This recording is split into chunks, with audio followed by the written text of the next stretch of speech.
Ça vous va? Ok, allez, c'est parti. Bonsoir, je vous remercie d'être venu par ce beau temps et l'heure. Je me suis dit que c'était pas très propice, que les gens seraient plus à l'apéro. Vous allez voir, je vais vous parler de boire l'apéro, donc ça va être sans transition. En tout cas, moi je suis content d'être là devant vous parce que j'ai commencé, je suis originaire de Châteauvillain, en Haute-Marne. J'ai fait mes études juste à côté ici. Et j'ai commencé par enquêter sur mon département, par travailler dessus parce que je me posais des questions sur ce qui se passait. Et le fait est que ça intéresse beaucoup de gens ailleurs qu'en Haute-Marne et dans les départements sur lesquels j'ai travaillé. Et voilà, nul n'est prophète en son pays, mais c'est rare pour moi de venir le présenter en Haute-Marne. Du coup, je suis vraiment content de cette invitation. Je vais essayer de vous présenter les grandes lignes de ce que j'ai fait, mais pas que. C'est plus une conférence qui donne un peu un point de vue plus général sur la situation des jeunes qui vivent dans les campagnes que j'ai appelées les campagnes en déclin. Les campagnes en déclin, en gros, c'est celles qui sont ici en rouge, c'est celles qui perdent des habitants et des emplois. Donc il y a ce qu'on appelle aussi en démographie une déprise.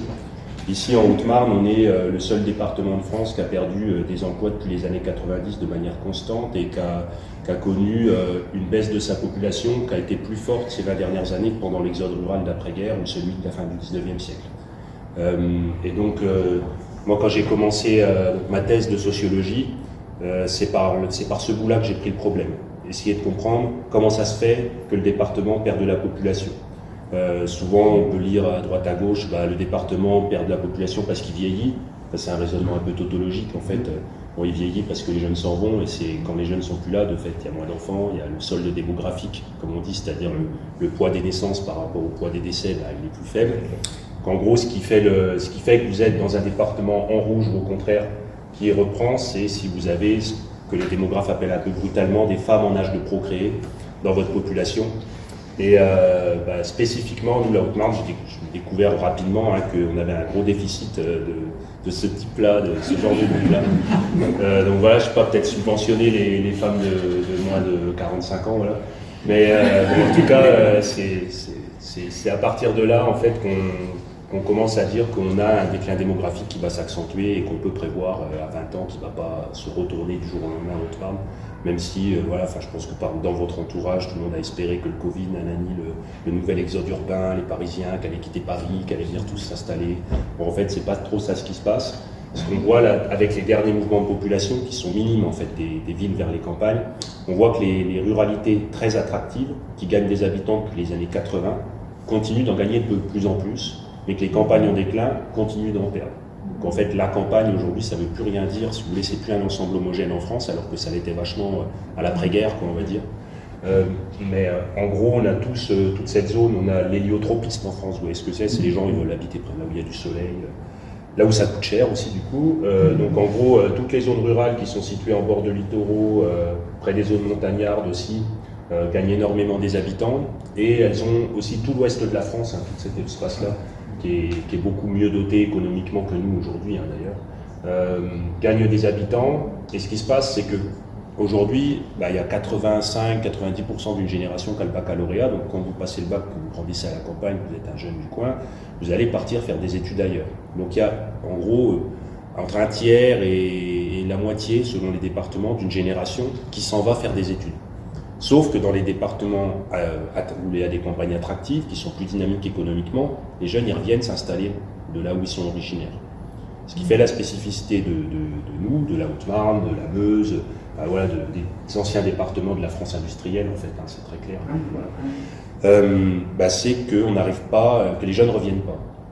Qu'il y a eu ce qu'on appelle un phénomène de massification scolaire dans les années 90, qui a fait que même les jeunes qui venaient de familles où les parents n'avaient pas fait d'études, avaient pu quitter l'école même très tôt, être d'une famille même ouvrière.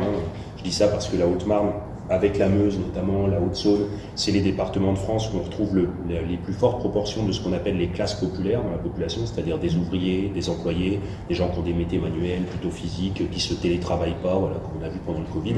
C'est l'exact inverse sociologiquement de la ville de Paris ou des grandes villes. C'est-à-dire qu'on trouve les plus faibles proportions en France de cadres et de professions intellectuelles supérieures, de gens diplômés Bac+5, et au contraire les plus fortes proportions de personnes qui travaillent de leurs mains dans des salaires proches du SMIC, etc. Et en passant, parce que je sais, vous devez le savoir, mais c'est pas forcément évident quand on présente la ruralité aujourd'hui, on est aussi sur des campagnes très peu agricoles, où les effectifs agricoles, y compris en comptant les ouvriers agricoles et les agriculteurs, c'est 3,5% de la population active. Dans certaines campagnes, ça monte à 6-7%, mais voilà, l'essentiel aujourd'hui de la population rurale, c'est des ouvriers, des employés, des artisans, commerçants, et bien sûr des retraités, mais qui ont été généralement ces catégories-là avant quand ils travaillaient. Donc j'ai fait cette petite digression juste pour expliquer cette histoire de massification scolaire, qui est vachement importante parce que en fait, elle va toucher des personnes qui viennent de familles, typiquement des enfants d'ouvriers, d'employés, et elle va toucher d'autant plus des filles, parce que en fait, les filles, si vous êtes dans l'enseignement, vous devez le savoir, sont bien meilleures à l'école que les garçons. Elles gagnent moins bien leur vie, etc., parce qu'il y a des discriminations liées aux genres. Après, voilà, on se rattrape après en discriminant les hommes. Mais à la base, on est moins bon à l'école, quoi. Et donc, ce qui se passe, surtout en fait dans les catégories où les parents ne sont pas allés dans les études supérieures, c'est typiquement la sœur qui réussit bien, dans les études, qui va aller à la fac souvent sans trop savoir comment s'orienter. Moi, j'ai travaillé là-dessus avec des collègues. On a vu par exemple que les jeunes qui viennent de milieu rural, à niveau social égal, ont plutôt des meilleurs résultats que les autres au bac, à l'école, mais ils ont des vœux scolaires beaucoup plus faibles. C'est-à-dire qu'en gros, il y avait un tiers, si on prend en carrière scolaire, leur temps vers lequel ils se projetaient dans les études, vers un bac plus 5, un bac plus 3, etc., était un tiers moins long à niveau social égal et à niveau scolaire égal que les jeunes urbains. Et en fait, ça vient du fait que souvent les ruraux viennent de familles qui n'ont pas fait d'études, mais qu'aussi autour d'eux, typiquement quand on grandit en Haute-Marne, il n'y a pas de modèle étudiant. C'est-à-dire que l'étudiant, c'est celui qui est parti, ou à la limite celui qui a foiré, qui est revenu la queue entre les jambes chez ses parents, et puis qui va reprendre un boulot comme tout le monde peut qualifier. Et donc il n'y a pas ce modèle de se dire les études supérieures c'est accessible. Ce qu'on voit par exemple, moi j'ai travaillé auparavant sur les quartiers populaires urbains, les cités, ce qu'on voit beaucoup dans les cités, il y a beaucoup d'aspirations scolaires. Alors il y a aussi le fait que les enfants d'immigrés, notamment du Maghreb, réussissent mieux à niveau social égal que les enfants de non-immigrés, mais n'empêche que c'est aussi parce qu'ils se projettent beaucoup plus vers l'idée que l'école, on peut faire de longues études, y compris quand on vient d'un milieu peu favorisé. C'est pas du tout le cas à la campagne. Au contraire, on va dire, les études, c'est pas pour moi, même si j'ai très bien réussi. Donc, qu'est-ce qu'on fait quand on a vraiment des bonnes notes au bac, et en gros, généralement, les profs, ils poussent quand même, ils disent, ils aiguillent un peu. Et ce qu'on fait, c'est qu'on va aller dans les mêmes formations que les copines et que les copains. Et plutôt que d'avoir une vision très stratégique, on va se dire, on va y aller tout ensemble. Et puis, vu qu'on ne sait pas trop où on met les pieds, on va faire un BTS, qui est une formation courte, qui est présentée comme sélective, mais qui de fait n'attire que les catégories sociales les moins favorisées en fait, et qui donne lieu à des salaires plus faibles en fait que la fac. Et tout ce discours-là est très entretenu, notamment, moi je me rappelle dans les lycées, etc. Ici, je comprends en fait cette idée de se dire le BTS c'est un premier pas dans l'enseignement supérieur, et surtout ça rassure les familles parce qu'on se dit c'est plus concret. Donc là je résume en fait tout ce que mes enquêtés me disaient, parce que je passe un petit peu sur la méthode, mais moi j'ai été faire des interviews. Et j'ai suivi des cohortes en fait de jeunes, plutôt des jeunes femmes du coup, qui avaient quitté à la base la Haute-Marne, la Meuse, l'Aube, enfin voilà, c'est le département du Grand Est, enseignement industriel, et puis aujourd'hui plutôt d'étudiants, pour voir en fait comment leurs parents voyaient leurs études, comment elles se projetaient dans les études. Et ce qui se passait, c'est que au départ, il y avait comme ça une envie de la vie étudiante, mais très vite, elles avaient envie de revenir de là où elles étaient originaires. Sauf que, contrairement aux jeunes, par exemple, qui vont faire des études, je sais pas moi, si vous êtes de la Mayenne et que vous allez faire des études à Nantes, en fait, le bassin d'emploi nantais, il rayonne tellement loin que vous êtes connecté à l'économie urbaine. La plupart des gens qui habitent en milieu rural, en fait, ils ont des emplois d'urbains. Mais, un peu étalés sur... Ici, c'est pas possible. Donc, elle me disait, je vais pas revenir faire caissière avec bac plus 4. J'ai essayé de retrouver, pour le coup, en Haute-Marne, près de Saint-Dizier, près de Bar-sur-Aube, près de Bar-le-Duc, je sais pas, je prends un peu là où j'ai enquêté. En fait, il n'y a rien pour moi. Ou alors, ça serait vraiment un aveu d'échec avec ce que j'écoutais à mes parents. Et du coup, alors il y en avait certaines qui se disaient, vu que je réussis quand même bien à la fac, je vais continuer, mais sans savoir où ça va me mener. Et elles se retrouvaient à s'insérer peu ou prou dans le marché du travail urbain. Une fois que leur carrière était commencée, et que notamment les enfants arrivaient, moi j'ai pu les suivre 10 ans, donc c'était un privilège de ce point de vue-là pour un sociologue, parce que généralement les enquêtes c'était vachement court, on rend vite nos rapports, etc. Quand leurs enfants arrivaient, elles voulaient à tout prix revenir près de leur famille, Enfin voilà, même si elle s'était mise en couple avec un homme de la ville, mais elle ne pouvait pas parce qu'en fait il y avait une inadéquation comme ça entre leur diplôme et ce à quoi elle pourrait aspirer sur le marché du travail rural. Et c'est là, voilà, c'est là la grosse différence. Du coup, campagne en déclin, campagne attractive, campagne dynamique, c'est quel type d'emploi on va offrir aux jeunes diplômés qui deviennent majoritaires en fait dans les cohortes de jeunesse. Et voilà, comment aussi on va pouvoir valoriser leur retour. Et bon, ça c'est quelque chose, on pourra en reparler après, mais moi j'ai été amené à essayer de travailler là-dessus sur l'adaptation des offres de formation. Dans les départements comme la Haute-Marne, par exemple, le paradoxe, c'est qu'on a un gros turnover sur toutes les populations qualifiées. C'est-à-dire que même dans le privé, c'est énorme. Les cadres du privé viennent et repartent. Les profs, c'est un peu ça quand même aussi. On a aussi des difficultés, notamment sur les collèges ruraux. Auparavant, notamment la figure du prof était associée à, je sais pas moi, l'entraîneur du club de foot, la prof de chorale, enfin voilà, des figures qu'on a tous connues. Aujourd'hui, on se rend compte que les professeurs habitent de plus en plus loin des collèges quand ils viennent dans ce type de ruralité, alors que quand ils viennent dans les ruralités attractives, bah tiens, typiquement la Drôme, le Cantal, toutes ces ruralités dites un peu contemplatives, carte postale, quoi, qui ont été très valorisées, patrimonialisées, où les Parisiens ont fait du tourisme dedans et ont dit que c'était beau. Du coup, c'est considéré comme plus beau que les champs de betteraves et les zones industrielles. Après, c'est un point de vue, ou les grandes forêts. Voilà, mais tout est relatif. Moi, je suis sociologue, on n'est censé pas avoir de jugement de valeur. Il faut voir comme il y a une construction de l'espace, une production même de l'authenticité régionale, qui a vachement nourri en fait l'attractivité de certaines campagnes par rapport à d'autres. Toute cette France-là, en gros, qui décline aujourd'hui, était la France industrielle, qui devait produire, en gros, pour les grandes villes et le développement économique.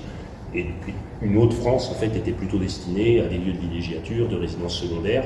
Et c'est précisément celle-là qui, aujourd'hui, est de plus en plus dynamique en termes d'emploi, attire du monde, alors que voilà, les campagnes comme les nôtres ont tendance à perdre en ce qu'on appelle en prestige social. Et c'est lié aussi au fait que ce qui fait l'image en fait des territoires, comme on dit aujourd'hui, c'est notamment les jeunes. Et quand ils sont absents, notamment les jeunes qui ont un peu les compétences, on va dire, pour parler de là où ils vivent et de ce qu'ils veulent faire et engager de nouveaux projets et tout ça, forcément qu'il y a une forme de déclin qui s'installe. Donc voilà, ça c'est un propos un peu introductif sur en gros la manière dont moi je suis arrivé sur ce sujet-là. Et au bout d'un moment, je trouvais que c'est voilà, comme les jeunes disent aujourd'hui, la question elle est vite répondue. Je ne connaissais pas ces trucs-là. C'est assez facile à comprendre. Je veux dire, voilà, le marché du travail local, il est essentiellement pourvu en métiers manuels. Les métiers qualifiés, ils ne correspondent pas aux formations qui ont été données ou à ce à quoi aspirent les jeunes du coin. Donc les fonctionnaires qu'on essaye de faire venir, en fait, ça ne correspond pas à ce qu'ont fait les jeunes Haut-Marnaises, notamment, alors qu'elles aimeraient bien avoir un emploi qualifié de fonctionnaire catégorie A en Haute-Marne, mais elles n'ont pas été formées pour ça. Bref, voilà, je pourrais vous donner des tas d'exemples de ce type-là. Et elle me disait, au bout d'un moment, et c'est là où j'ai vraiment commencé à faire ce qu'on appelle une enquête de terrain, à revenir m'installer sur place, et puis parce qu'elle me disait, le problème aussi, non seulement revenir c'est compliqué, on nous a expliqué que le diplôme il protégeait du chômage, mais en fait ça protège du chômage que quand tu es en ville, parce qu'avec notre diplôme on va peut-être être précaire en Haute-Marne et vis-à-vis de nos copines qui ont commencé à bosser à 16 ans, qui ont déjà deux gosses, qui sont déjà propriétaires, qui ont déjà une belle voiture, etc. Voilà, en fait il y avait des contre-modèles de réussite qui s'opposaient à leur. Elle, à 25 ans, elle était encore plutôt dans la précarité étudiante, alors que des personnes qui étaient rentrées plutôt sur le marché du travail, y compris dans des métiers peu qualifiés, pouvaient bien s'en sortir, parce qu'en Haute-Marne, on a quand même un niveau de vie, un coût de la vie qui est relativement inférieur au reste du monde français.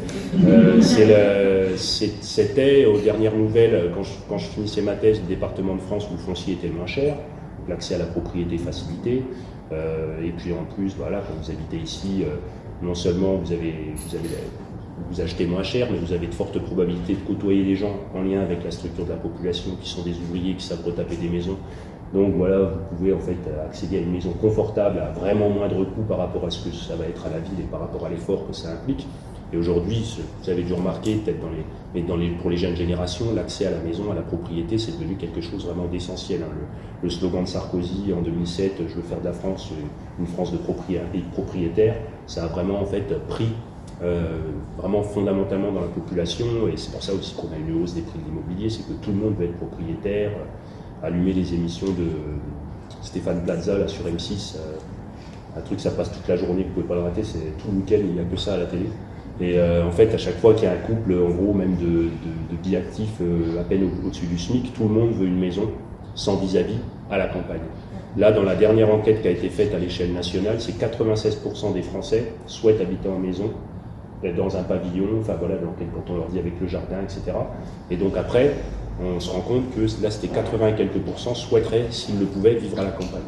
Ce qui est incroyable, en fait. Il n'y a plus personne qui voudrait, dans l'absolu, habiter en ville. Et le fait est que tout le monde est encore dans les villes. Parce que le boulot, il est là-bas, voilà. Mais en fait, on est tellement passé d'une projection de se dire je vais habiter là où j'ai du travail, je vais habiter là où je peux avoir un cadre de vie, en fait, agréable, spacieux, une belle maison, que voilà, la campagne, elle devient de plus en plus attractive, mais il y en a qui ratent le train, là où il n'y a plus de train, justement, les campagnes comme ici. C'est impossible de venir de Dijon en train, c'est un truc de fou. Bref. Et donc, elle me disait, donc il y a cette crainte-là de se précariser finalement dans ce type de campagne-là, d'apparaître comme finalement ayant moins réussi que les copains, les copines qui se sont mis à travailler tôt, qui font office pour nous de contre-modèle de réussite, quoi. Et elle me disait quelque chose qui m'a aussi un peu interpellé. Elle me disait le problème aussi, c'est qu'on te zappe. C'est-à-dire qu'on a tendance à écrire, notamment sur la Haute-Marne, il ne se passe rien, tout le monde s'ennuie, la vie est ici, non, en fait, c'est pas ici, la vie, enfin voilà. Tout ce truc un peu stigmatisant, qui je trouve c'est vachement amoindri depuis le Covid, mais en tout cas, bon, on peut reprendre dans les titres de presse.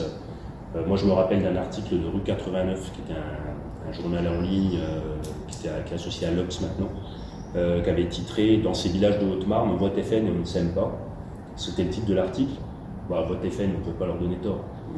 Mais, alors, ils ne s'aiment pas. En fait, ils avaient fait un tableau de la Haute-Marne, vraiment Nord-Haute-Marne, désindustrialisation, le bourg, le long de la nationale, où tout est fermé, tous les cafés sont fermés. Du coup, c'est vachement facile de faire un peu un portrait genre de Pardon, une France rurale très sinistrée, et où voilà, il y avait une phrase où on disait qui disaient comme ça, ces ruraux bourrus passent leur temps derrière leur télé à ruminer contre les étrangers. Ils étaient allés voir que des personnes très âgées, très bourrues, pour le coup, qui étaient en repli, mais qu'on retrouve partout en fait en France. On veut dire des personnes âgées qui ne voient plus personne. Moi j'ai été facteur ici.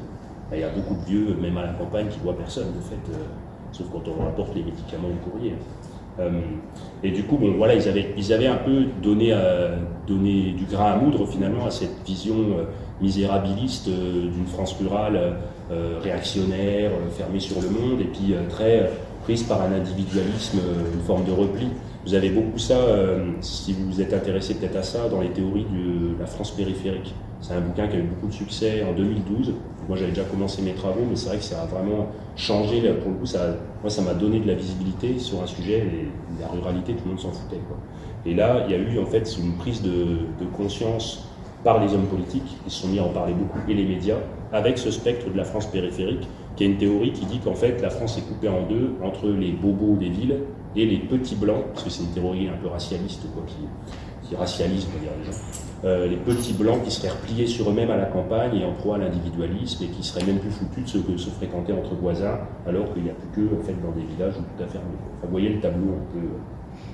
Bon, et moi je me suis amusé donc, à revenir ici, à essayer de comprendre ce truc, et je me dis quand même, si les jeunes du coin zappent les étudiantes qui sont parties, qui seraient d'ailleurs potentiellement pour eux des femmes avec qui se marier, qui sont en déficit ici, mais bon, bref. C'est quand même qu'ils doivent trouver d'autres centres d'intérêt, c'est quand même qu'ils ne doivent pas se sentir si périphériques que ça. Et puis après, j'ai commencé à m'amuser, à regarder la fréquence des interactions sociales. C'est-à-dire qu'on disait que c'était l'individualisme, que personne ne se fréquentait. Il y avait ça dans pas mal même d'études de sociologie. Et très vite, on s'est rendu compte, et d'autres collègues aussi, qu'à la campagne, on se fréquente beaucoup plus. Et beaucoup plus qu'en ville. Et qu'on a ce qu'on appelle une surface sociale beaucoup plus grande, c'est-à-dire que la vie sociale est plus intense. C'est vraiment, en fait, un peu, quand on mesure empiriquement, c'est un peu des antidotes à toutes les représentations qu'il y a eu encore pendant le Covid autour des journaux de confinement. Je ne sais pas si vous lisez dans Le Monde, il y avait des artistes comme ça qui allaient dans leur maison de campagne, et puis qui disaient voilà, c'est génial la campagne parce qu'en fait on voit plus personne, on peut se couper de tout, la campagne c'est mettre les pieds dans le pré, on est arrêté voir personne. Alors que pour moi qui grandis à la campagne c'était les ragots, le contrôle social, tout le monde qui sait tout. Voilà, un truc extrêmement pesant, quoi. Et je me suis rendu compte, en faisant la thèse, que ça n'avait pas changé. Les jeunes du coin, y compris quand ils s'installaient en couple, y compris quand ils avaient déjà des enfants qui étaient déjà bien installés, ils savaient qu'on savait tout et que tout se sait, et voilà. Et donc ils avaient un espèce de sentiment comme ça d'un contrôle social pesant, mais qui était aussi pour eux une vraie ressource, c'est-à-dire qu'ils étaient très entourés, qu'ils voyaient tout le temps du monde, et vous allez voir que ça c'était déterminant dans leur parcours de vie. Ah ouais, on va passer une diapo pour juste faire un petit quiz. Il y en a peut-être qui connaissent parce que j'ai déjà montré ce truc-là ailleurs. Vous savez ce que c'est ça? La carte des cafés. Voilà, la carte des cafés en France. Comme quoi il y a des buveurs dans la salle qui savent vous se fournir. Et en fait, ce qui est intéressant, c'est que cette carte-là, c'est une carte, elle est de 2008 déjà, elle commence à dater de 2010. Mais il y a une carte que j'ai pas là, des années 75 ou un truc comme ça, juste avant le chaufferie Tomier. En Haute-Marne, il y avait plus de 30 débits de boissons par canton. Bon, vous connaissez ça, enfin voilà, c'est le truc. Il y avait des débits de boissons partout. Moi, j'ai du mal à y croire tellement, quand on a vécu dans les années 90, 2000, on se dit mais c'est pas possible que ça ait été comme ça. Parce que à la fin des années 90, début 2000, il n'y en avait plus que 2 ou 3 par canton. Et depuis, ça se maintient, selon les cantons, ça monte, d'autres ça descend, d'autres il n'y a plus rien. Mais en gros, c'est là qu'on voit que ça ne dépend pas d'être en milieu rural, et qu'il y a certaines ruralités où il y a de plus en plus de café en fait. Et même là, la Bretagne, ça fait que d'augmenter. Les zones de littoraux, ça ne fait que d'augmenter. Et il y a plein de campagnes qui aujourd'hui, ce qu'on appelle se gentrifient, où pour le coup, il y a des populations plutôt aisées, diplômées, venues des villes, qui s'installent. Tout de suite, ces gens-là font des bars, font des cafés, ou comme maintenant, pour faire bien, il faut dire tiers-lieu. C'est-à-dire que si vous voulez avoir l'air intelligent, au lieu d'aller au café, vous allez au tiers-lieu. Et du coup, là, vous êtes sûr de retrouver que des néo-ruraux, généralement, dans les tiers-lieux. Ah, mais il y en a un que j'aime bien à Châteauvillain, mais c'est le seul que j'aime bien. Du coup, voilà, cette carte de France des bars, là, elle nous dit quelque chose, par contre, sur la manière dont les gens vivent à la campagne, et notamment les jeunes. Pourquoi? Parce qu'il y a des ruralités où, en fait, on se fréquente beaucoup partout en milieu rural. Mais il y a des ruralités où on se fréquente dans les espaces publics, on va au café, et dans le café, on fréquente plus ou moins tout le monde. Dans les ruralités où on est passé de 30 débits de boissons à 2-3 débits de boissons, ça c'est des résultats de mes travaux, ça ne se passe pas dehors. Les sociabilités, elles ne se passent pas dehors, ça se passe, comme on dit, chez les uns les autres. C'est-à-dire qu'aujourd'hui, si les mecs de rue 89, les journalistes avaient voulu voir du monde, il fallait qu'ils regardent les voitures garées devant les vérandas, etc., pour voir en fait les bandes de potes qui étaient à l'apéro le vendredi soir, ils se seraient rendu compte que tout le monde se fréquente. Simplement, ça ne se passe plus là. Et ça, c'est quelque chose sur lequel j'ai bien aimé travailler. D'abord parce que ça m'obligeait à aller boire l'apéro tout le temps. Et puis, parce qu'en fait, j'étais très lecteur d'une anthropologie rurale qui a beaucoup marqué. En fait, la zone qui a été le plus enquêtée en France par les sociologues et les anthropologues, c'est le Châtillonnais. Ça peut paraître un peu bizarre, mais Lévi-Strauss, il avait son château à Lignerolles, qui est à la frontière de la Haute-Marne au sud, il est enterré là d'ailleurs. Claude Lévi-Strauss, donc c'est l'anthropologue le plus cité au monde encore aujourd'hui. En France, on a quand même Lévi-Strauss, l'anthropologue le plus cité au monde, et Pierre Bourdieu, le sociologue le plus cité au monde. De très loin, Bourdieu.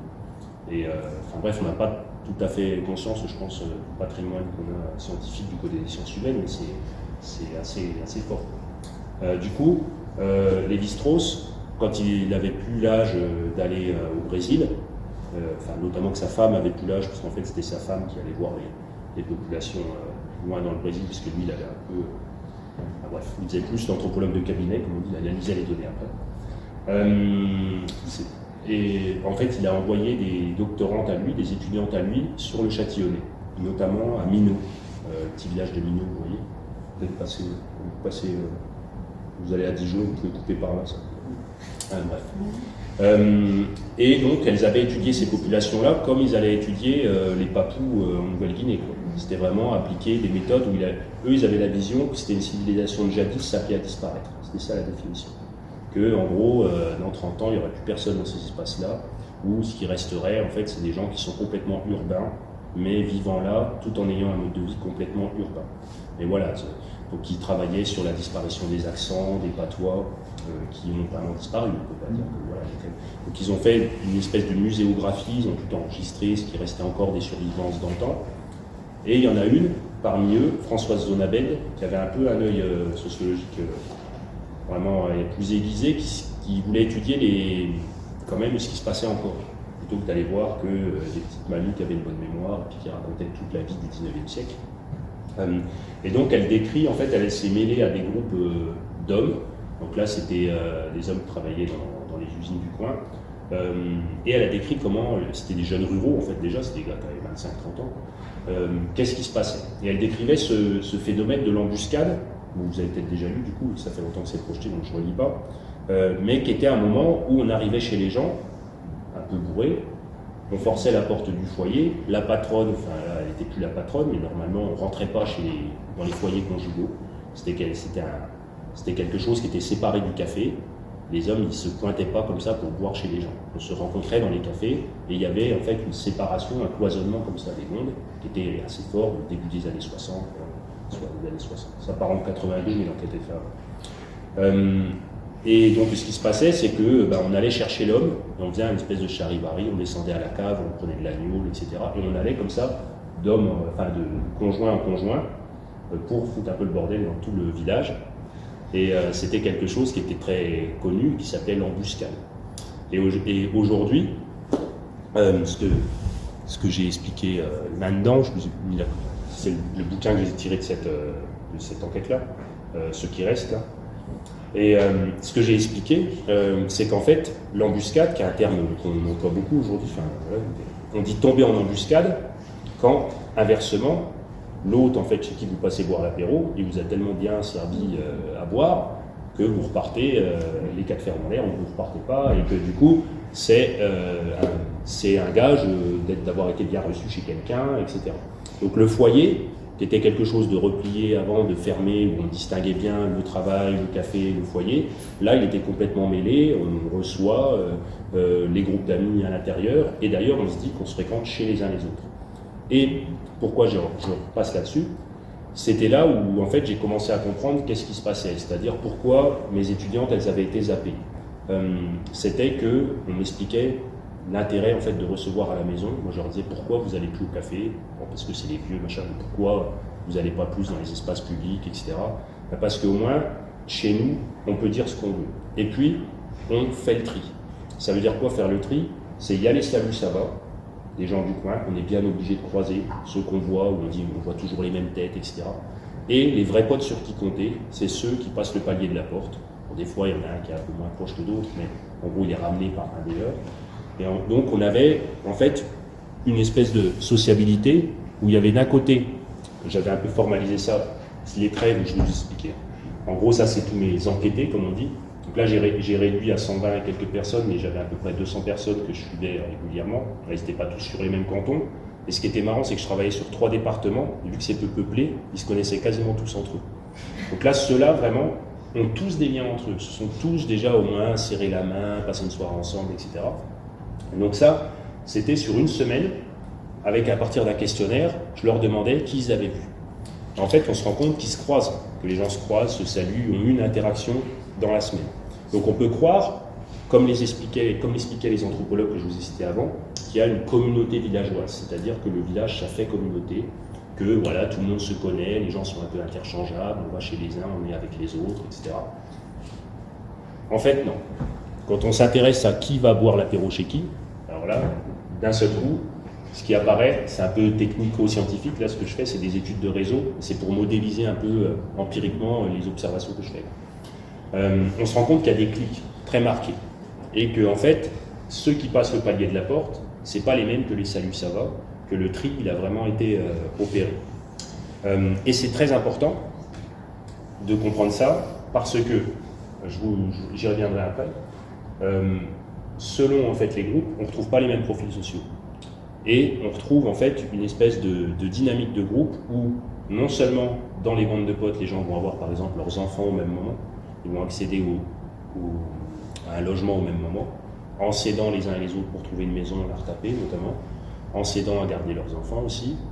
Et, encore plus important, je me suis rendu compte que sur les 200 personnes que j'avais observées, l'écrasante majorité d'entre eux avaient trouvé un boulot, comme ils disaient, par piston. Mais en fait, le piston, ça venait souvent d'un copain, qui peut passer par son oncle qui est au conseil municipal ou je sais quoi, mais n'empêche que c'est le copain ou la copine qui a permis d'entrer sur le marché du travail.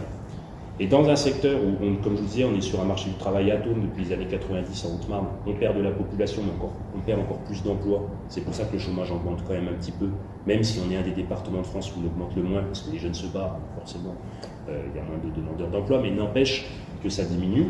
Ceux qui vont s'en sortir, c'est ceux qui sont dans des groupes où il y a déjà des gens qui sont bien insérés dans l'emploi, qui sont déjà propriétaires, qui sont déjà stables dans leur vie, et qui, en fait, les uns les autres, ils se renvoient la balle. Non seulement ils se fréquentent, il y a un côté hédoniste, je veux dire, on fréquente les gens qu'on aime bien pour rigoler, parce qu'on les apprécie, parce qu'on veut leur ressembler, enfin voilà, ça on pourrait revenir, mais aussi concrètement, parce que là, ça permet, ce que les sociologues appellent, de reproduire sa condition sociale, c'est-à-dire de vivre et travailler au pays. Auparavant, on expliquait qu'en gros, ce qui structurait les populations rurales, ce qui faisait qu'elles restaient, c'était l'usine et la paroisse. L'usine donnait le travail, la paroisse mariait, et en gros, on faisait sa vie à l'échelle de la communauté villageoise, pour le coup, et les anciens que j'ai aussi interviewés pour faire une perspective un peu diachronique comme ça, étaient assez nostalgiques des époques où ils disaient, nous, on faisait tout à vélo. Les jeunes le disaient, moi j'ai suivi le mouvement des Gilets jaunes dès le premier jour ici, on disait, mais les anciens, ils avaient tout prêt.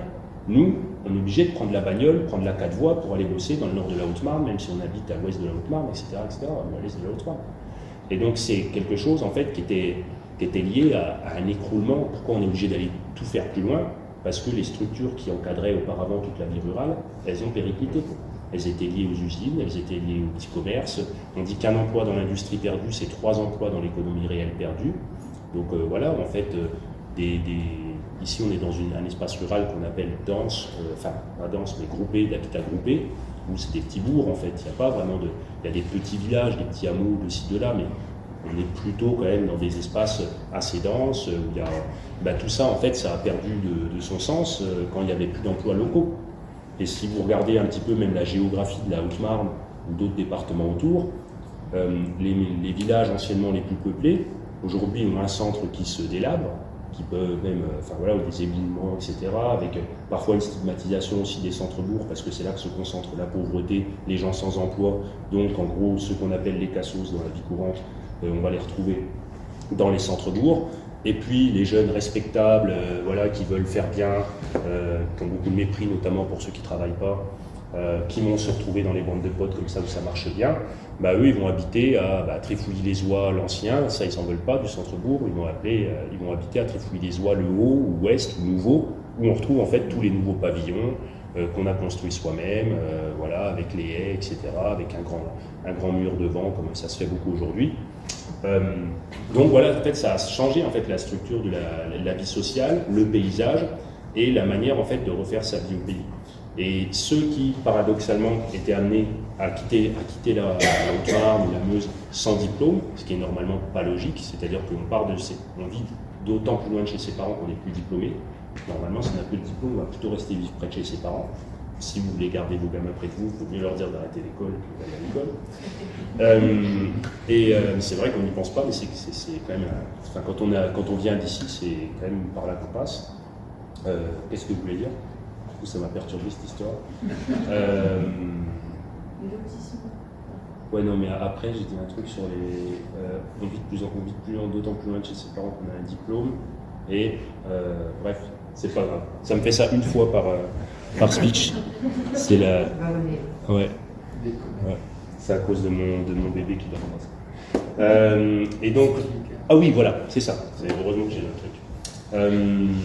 Et donc, en fait, l'idée, c'est que ceux qui n'ont pas de diplôme, mais ne sont pas dans les bandes de potes, juste qui sont, je ne l'ai pas dit tout à l'heure, dans ces clics-là, où en fait, les gens sont proches, mais ils fréquentent qu'une ou 2 personnes ou 3 personnes, et en fait, c'est aussi des proches familiaux, c'est des amitiés par défaut. Quand je leur demande, ils me disent qu'ils fréquentent celui qui traîne là dans la rue avec eux, et que eux, ils se sentent grillés. Même pour chercher du travail au noir, moi j'en ai suivi justement le travail au noir qui est très très développé dans des départements comme la Haute-Marne. En fait, vu que vous n'avez pas de contrat de travail, vous faites plutôt confiance aux gars qui bossent déjà dans une entreprise, qui revient avec le camion de la boîte le soir, et puis qui va bosser avec des copains à lui, il y en a un qui est carreleur, il y en a un qui est machin, et qui refont des maisons en entier. Eux vont être dans des trajectoires d'enrichissement où je pouvais voir des ouvriers qui gagnaient 2500 € par mois, tous les mois, avec le black, comme on dit. Et d'autres, en fait, qui étaient à l'intérim, et puis qui me disaient, moi je suis grillé ici, parce qu'il y a des clans. C'est-à-dire que les bandes de potes, comme le valorisent ceux qui en font partie, pour ceux qui n'en font pas partie, c'est des clans. Et souvent, je voyais des jeunes qui étaient amenés à se dire, moi je suis toujours là, au milieu, personne ne veut de moi nulle part, j'essaye d'aller chez les uns les autres, mais je sais que si je ne suis pas dans les clans, je vais être grillé, notamment pour le boulot, et même pour trouver une nana ou un mec. Enfin voilà, c'était vraiment comme ça que ça se passait. Et eux, du coup, ils étaient amenés à partir au bout d'un moment quand même. Après, c'était des migrations qui étaient moins longues, parce qu'en fait, ils tentaient leur chance, notamment en Suisse, ou avec des petits boulots ailleurs, mais souvent ils revenaient quand même, parce que la précarité elle est plus facile à vivre à la campagne, et là où vous avez des proches familiaux, que dans une grande ville. Donc voilà, il y a cette polarisation-là qui se faisait. Et puis, au niveau des maisons, alors moi j'aime bien les photos de maisons, mais c'est juste pour dire, là on ne voit pas bien, pour le coup, je ne savais pas ce que je voulais dire à l'époque où je prenais les photos. En gros, c'est les maisons aujourd'hui à grande baie vitrée, avec les gens qui habitaient là, ils disaient on a acheté un intérieur black and white, comme les carrés VIP des boîtes de nuit. Et il y avait des trucs qui brillaient machin, chez eux. Et en fait, l'idée, c'était de se dire, quand on arrive chez eux, on est comme dans une boîte de nuit et on peut prolonger un peu ad vitam aeternam la soirée, l'apéro. Il y a toujours de quoi manger. Il y a toujours cette ambiance de se dire, c'est comme si on sortait, mais on est chez nous.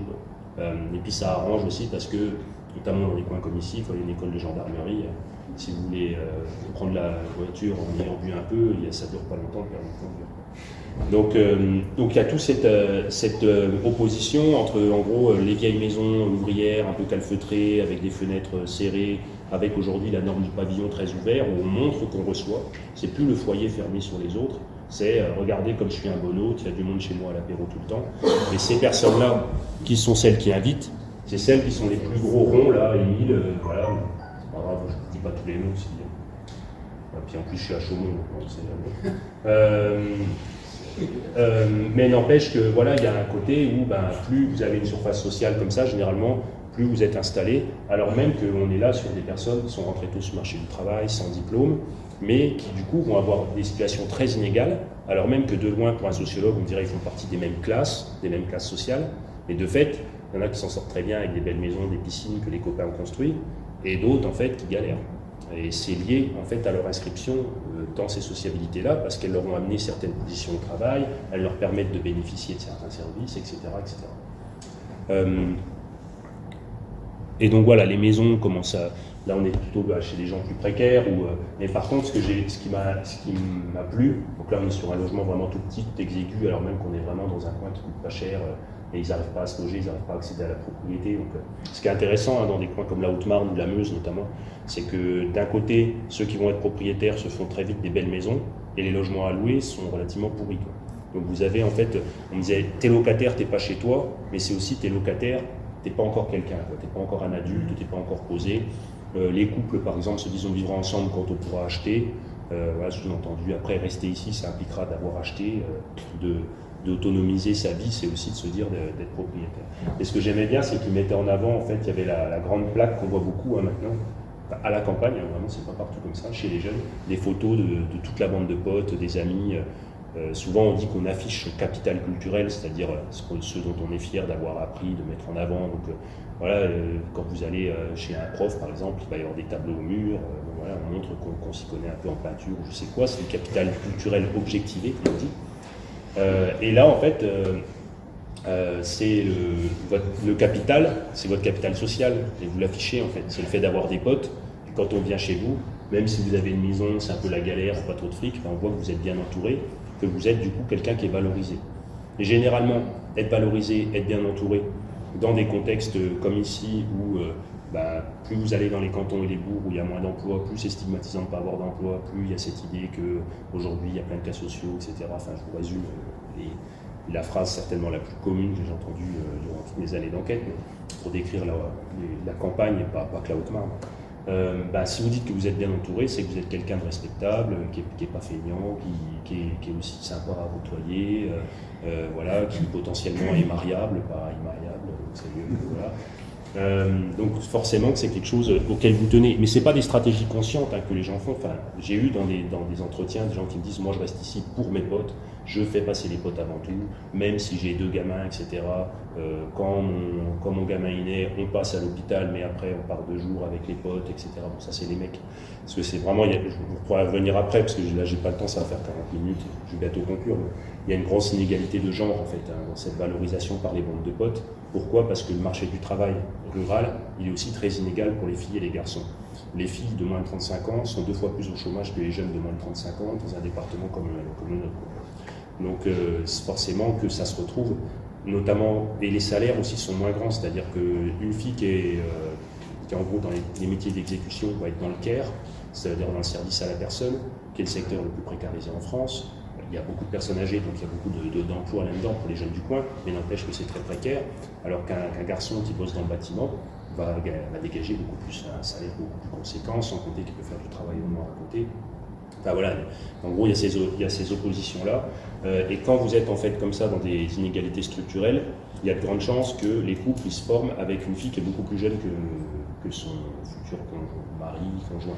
C'est un peu le syndrome du médecin avec l'infirmière. Le médecin, quand il se met avec l'infirmière, généralement, elle a 10 ans de moins, il ne prend pas une infirmière de son âge. Bon, c'est parce qu'il gagne beaucoup plus. Quand vous avez en fait pas des couples, ce qu'on appelle d'hypogamie féminine, où c'est la femme qui gagne plus que l'homme, soit ils ont le même âge, soit au contraire, c'est l'homme qui devient plus jeune que la femme. C'est vraiment c'est un peu brutal comme ça, mais l'amour, c'est très lié au salaire. Et du coup, ça implique que les filles, quand elles s'installent en couple, elles se sentent comme des pièces rapportées. Pourquoi? Parce qu'elles vont rejoindre leur mec dans son village, dans sa bande de potes, là où il a son club de foot, sa société de chasse, son boulot, là où souvent il a hérité d'une maison familiale, de celle de la grand-mère, etc. Parce que rappelez-vous, sa sœur a toutes les chances d'avoir eu un diplôme, donc on se dit, la sœur aînée, un peu moins bête, elle va se débrouiller toute seule. Le mec qui reste là, voilà, pas son boulot, il saura retaper la maison de la mamie, donc il va se faire on va lui transmettre ça, et elle, on l'aidera plus tard. Et donc il est plus autochtone, il a plus de capital même d'autochtonie, c'est une notion qui veut dire le capital lié au fait d'être du coin, d'être connu dans le coin et d'être aidé par ceux du coin, tout ça, d'appartenir à une famille généralement qui est valorisée. Et donc elle, quand elle arrive, elle se dit je suis une pièce rapportée parce qu'on s'est connus, mettons, voilà, pour l'âge de mes enquêtés, maintenant ils ont passé la trentaine pour beaucoup, donc ils s'étaient encore connus en boîte de nuit, maintenant c'est fini ça. Mais ils s'étaient connus dans la boîte du coin, forcément ça rayonne sur 30 km aux alentours. Des fois, il y en avait qui venaient du même département, mais elles avaient fait 60 km pour s'installer dans le village de son copain, quoi. Donc elles se vivaient comme des pièces rapportées, elles avaient plus l'aide de leur famille à elles. Et alors que lui était dans un truc où là, il y avait l'affinité, il avait fait le tri, elle fréquentait les potes, elle lui disait toujours, les copines des copains de mon mec, vous voyez. C'est-à-dire qu'elles se fréquentaient entre pièces rapportées interposées. Alors, il pouvait y avoir des inimitiés, des tensions, mais très vite elles devenaient copines entre elles. Sur le temps long, il y avait des solidarités féminines qui se mettaient en place, des fois qui s'autonomisaient même complètement des mecs. Mais n'empêche que quand il y avait une rupture conjugale, c'était le garçon qui restait dans la bande de copains, et puis la fille, elle repartait comme elle pouvait, avec en plus généralement la garde de l'enfant, donc elle avait conscience qu'elle allait avoir une vie souvent plus précaire, etc. Donc les inégalités, elles se reproduisent comme ça. C'est pas que qu'est-ce qu'il y a comme métier? Déjà, c'est essentiel. Mais le métier va décider de comment les hommes et les femmes se lient entre eux, d'amour, en couple généralement. Et du coup, quand c'est sur une structure inégalitaire, il y a de grandes chances que ça accentue les inégalités. Et au niveau des bandes de potes que j'observais, il y avait aussi ce truc où les activités qu'on mettait en avant, les compétences aussi qu'on mettait en avant, les rôles modèles, comme disent les Américains, c'est-à-dire celui qui est le plus valorisé, c'était souvent un homme. Et les métiers manuels qui ici sont très valorisés, où on a une espèce de contre-modèle par rapport à ce qui est promu à l'échelle nationale, c'est-à-dire quand on fait les grandes enquêtes, on voit que l'essentiel des parents veulent que leurs enfants fassent des études supérieures, et quand on fait un zoom sur les départements comme ici, non. En fait, ce qui est valorisé, c'est s'en sortir par soi-même, monter son auto-entreprise, puis devenir artisan, accéder tôt à la propriété, avoir une voiture, enfin voilà, des signes extérieurs de richesse. Donc des contre-modèles en fait par rapport à ce qu'on retrouve à l'échelle nationale, et c'est lié en fait à ça, c'est qu'on a des manières de se fréquenter qui permettent en fait d'être dans un entre-soi où même si on a quitté l'école très tôt, on ne se sent pas stigmatisé pour autant. Moi ça m'a beaucoup intéressé ça, c'est de toujours contre cette vision un peu misérabiliste des campagnes. Les campagnes comme les nôtres, alors on peut les critiquer, hein, mais c'est des espaces qui permettent à des personnes qui ailleurs seraient davantage précarisées, mis sur le côté, notamment dans les espaces publics, dans les espaces de décision, d'être importants. Alors parfois on dit qu'il y a l'effet gros poisson dans une petite mare, etc. Mais n'empêche que, je sais pas, moi je pense à des jeunes qui ont été militaires, une carrière de militaire, mais généralement c'est qu'on dit on a raté l'école, tout ça, puis les militaires du rang, vont être très valorisés en fait dans leur bande de potes quand ils vont revenir, parce que voilà, c'est des métiers qui ici sont perçus comme quelque chose, une voie de salut, quoi, vraiment. Ou quelqu'un qui va, moi je me rappelle des discours de se dire celui-là il a de l'or dans les mains, c'est-à-dire que quand on voit un jeune ouvrier à la campagne qui rentre très tôt avec le camion de la boîte, ou qui retape une maison dans la rue principale, on le voit taloncher le mur, bosser avec les plus vieux, on peut le valoriser son travail. Son homologue structurel qui habite en banlieue, qui va prendre son RER pour aller bosser au centre de Paris, il va refaire un bâtiment haussmannien, il va repartir de lendemain, il ne sait même pas si dans les intérim va le reprendre, et personne ne l'a vu bosser, il est anonyme ce gars-là. Il retourne dans son HLM, ils font le même boulot. Et il y en a un, quand il va au foot le dimanche, ou quand il va boire un coup, etc., les vieux lui parlent, le valorisent, ses copains aussi, généralement, ouais, ils trouvent à se mettre en couple, etc. Tout ça, c'est quand même quelque chose qui existe à la campagne.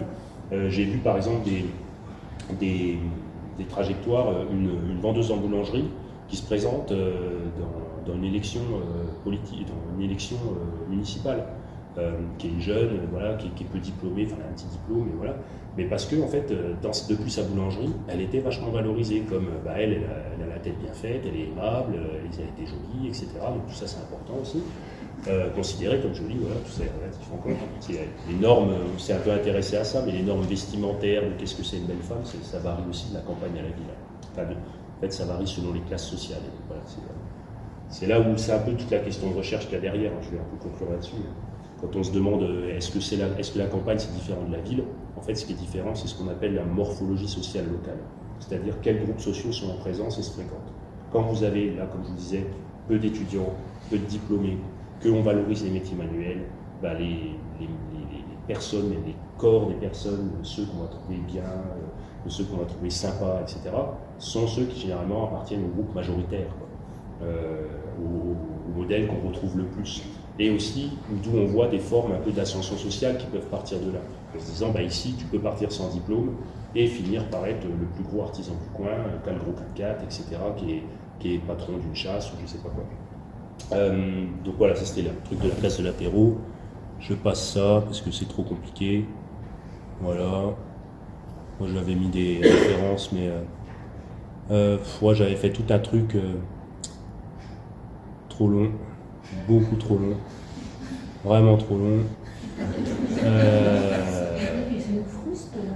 Non mais c'est bien là, 47 minutes quand même, comme ça on va discuter un peu.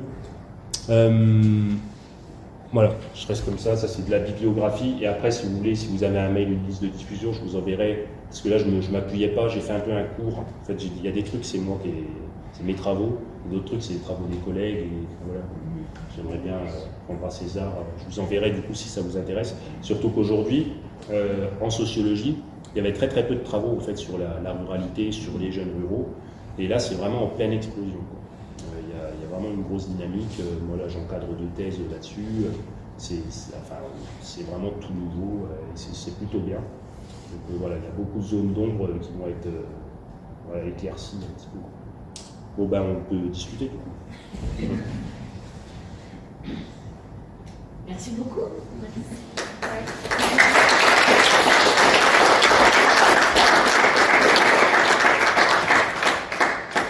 Je pense que c'était clair, enfin moi je trouve ça très clair, explicite, mais qui engage sans doute beaucoup de réflexion et de questionnement. C'est toujours difficile de poser la première, mais lancez-vous, comme une remarque. J'y vais parce que ça me dérange. Non, moi déjà, je voulais vous remercier parce que, quand j'ai lu Ce qui reste, je me suis jamais autant reconnu dans un livre. Je suis de Chaumont et de tous les livres qui prétendent décrire sociologiquement la ruralité, etc., en tout cas de manière aussi simple et légère, j'ai jamais reconnu autant ce que moi j'ai vécu, et même dans tout ce que vous dites là, donc c'est toujours, ça amène de l'émotion, quoi, en fait, c'est palpable par rapport à ce qu'on dit nous ici. Donc, moi j'ai deux questions, donc, juste pour resituer, hein, moi j'ai 30 ans, je suis parti faire des études supérieures dans les villes classiques, etc., et puis je suis revenu. Et en fait, je voulais vous interroger sur la notion de qui m'interroge, mais en tout cas qui m'interroge aussi parce qu'elle résonne avec mon parcours individuel, qui est celle de transfuge de classe. Moi, je suis issu plutôt d'une petite bourgeoisie commerçante, en gros. Collège et lycée faisant, il y a eu un phénomène de réputation et de bande extraordinaire avec plutôt des fréquentations de milieux populaires, très populaires, etc. Après, on part, on fait des études. Et là, plutôt, on rencontre plutôt une bourgeoisie intellectuelle, Troyes, puis Paris, etc. Et je reviens, et moi, il n'y a pas un jour où j'ai pas le cul entre quatre chaises. Et à la fois, c'est génial parce que j'ai l'impression de pouvoir fréquenter tout un tas de personnes et de m'y sentir bien et d'aimer les gens, etc. Et en même temps, le potentiel de la majorité m'attire toujours et j'ai toujours l'impression soit de vouloir repartir en ville pour épouser plus leur code à eux, soit de rester ici et du coup de gommer une autre partie et ça crée une espèce d'inconfort intellectuel ou mental, je ne sais pas comment le dire, mais voilà, juste savoir si vous aviez rencontré ce type de profil et si ça vous faisait écho.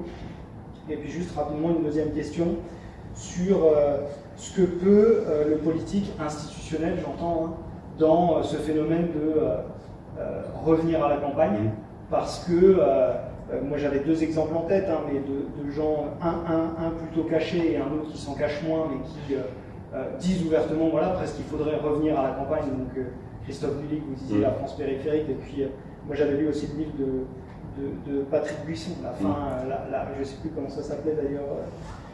C'était mieux, enfin vraiment sur la couverture, il y avait 7 émules, tout en décrivant une espèce de campagne que moi m'horripilait, quoi. Enfin, quand on sait la masse de travail, ce que ça pouvait représenter pour les femmes, tout un tas de gens, etc. Mais en tout cas, c'est posé 7 émules. Donc ces gens-là, ok, veulent un retour à la campagne, etc. Très bien. Admettons qu'on essaie d'esquisser un peu les scénarios institutionnels, politiques qui permettraient ça. Moi, je vois différents niveaux. Hein. Peut-être plutôt un niveau aménagement du territoire, on parle de réindustrialisation, ok, mais qui irait en fait? Enfin, moi j'irais pas, je connais plein de gens de professions intellectuelles qui iraient pas, à mon avis, de retour à la terre, agricole, etc. Ok, mais qui va y aller? Plus de trains, plus de médecins, ok, mais qu'est-ce qu'on fait? Est-ce que vraiment le politique a un poids là-dessus? Est-ce qu'il faut aller encore plus loin et être dans une espèce de planification, finalement, plus qu'un aménagement du territoire? Et là, moi, ça me pose des questions. Ou est-ce que, finalement, c'est pas le lot, au-delà de la France, des démocraties libérales au sens large de l'Occident, si tant est que ça a une véracité, d'avoir ces phénomènes, en fait, de concentration en métropole, en ville, etc. Et moi, j'ai du mal à y croire, en fait, au retour à la ruralité, au territoire, etc. Et voilà, je voulais avoir votre avis là-dessus. Ouais. Je peux lui répondre d'abord, parce que c'est deux grosses questions. Oui. La première figure, je peux te tutoyer? Bien sûr. On ne me l'avait jamais posé, du coup, c'est parce que je pense que je présente à Chaumont qu'il y a des gens qui se sentent concernés, alors que c'est par contre énormément de courriers de lecteurs. Je pense franchement, en mail et lettres, je pense qu'il y a une centaine de trucs comme toi. En fait, je me suis rendu compte que le lectorat que j'avais capté était en fait ces personnes qui étaient peu ou prou des transfuges. Moi, je pense que, déjà, la question de transfuge de classe, je pense qu'il faudrait parler, moi, de transclasse, parce que les transclasses, c'est ceux qui ont un pied dans une classe sociale et un pied dans une autre. En fait, tu es marqué par ta socialisation primaire, l'enfance à Chaumont. Tu resteras à la fois un Chaumontais qui apprendra son accent de Chaumont, de Haute-Marne quand tu reviendras, et puis tu peux te mouvoir à Paris avec les intellos de Paris, et puis aimer les deux, en fait. Mais tout en ayant, en fait, un espèce de, à ton corps défendant, de haine même de soi, parce qu'on a de la haine de soi en voyant ce qu'on devient, et quand on revient en voyant ce qu'on était. Et c'est pour ça le transclasse, il s'en sort jamais. Il est toujours en fait le cul entre deux chaises, comme tu disais, je crois. Et du coup, c'est une condition que je trouve intéressante, mais moi je serais plus pour vraiment essayer de complexifier ça avec en fait l'idée qu'on est dans un transfuge d'espace social à un autre, en fait, où pour le coup, là j'ai beaucoup parlé des catégories populaires. On va dire que si vous avez en tête, je ne sais pas si vous avez déjà lu Bourdieu, dans la distinction, il y a le schéma de l'espace social, ce qu'on appelle la société, les gens sont répartis sur l'espace social, où il y a le pôle économique, c'est les gens qui doivent plutôt leur situation au capital économique qu'ils ont, à leur argent, et le pôle culturel, qui est de moins en moins nombreux et de plus en plus faible aujourd'hui en France, mais n'empêche, qui est plutôt celui lié au diplôme, du coup, au titre décerné par l'État, etc. Et en gros, moi j'étudie ce que je pense être tout ce qui est à droite de l'espace social, tout le capital, tout le pôle économique, plutôt en bas, où on retrouve en fait l'ouvrier, mais aussi le petit commerce, le buraliste, l'artisan, qui en fait se fréquentent dans les bandes de potes que j'ai dit.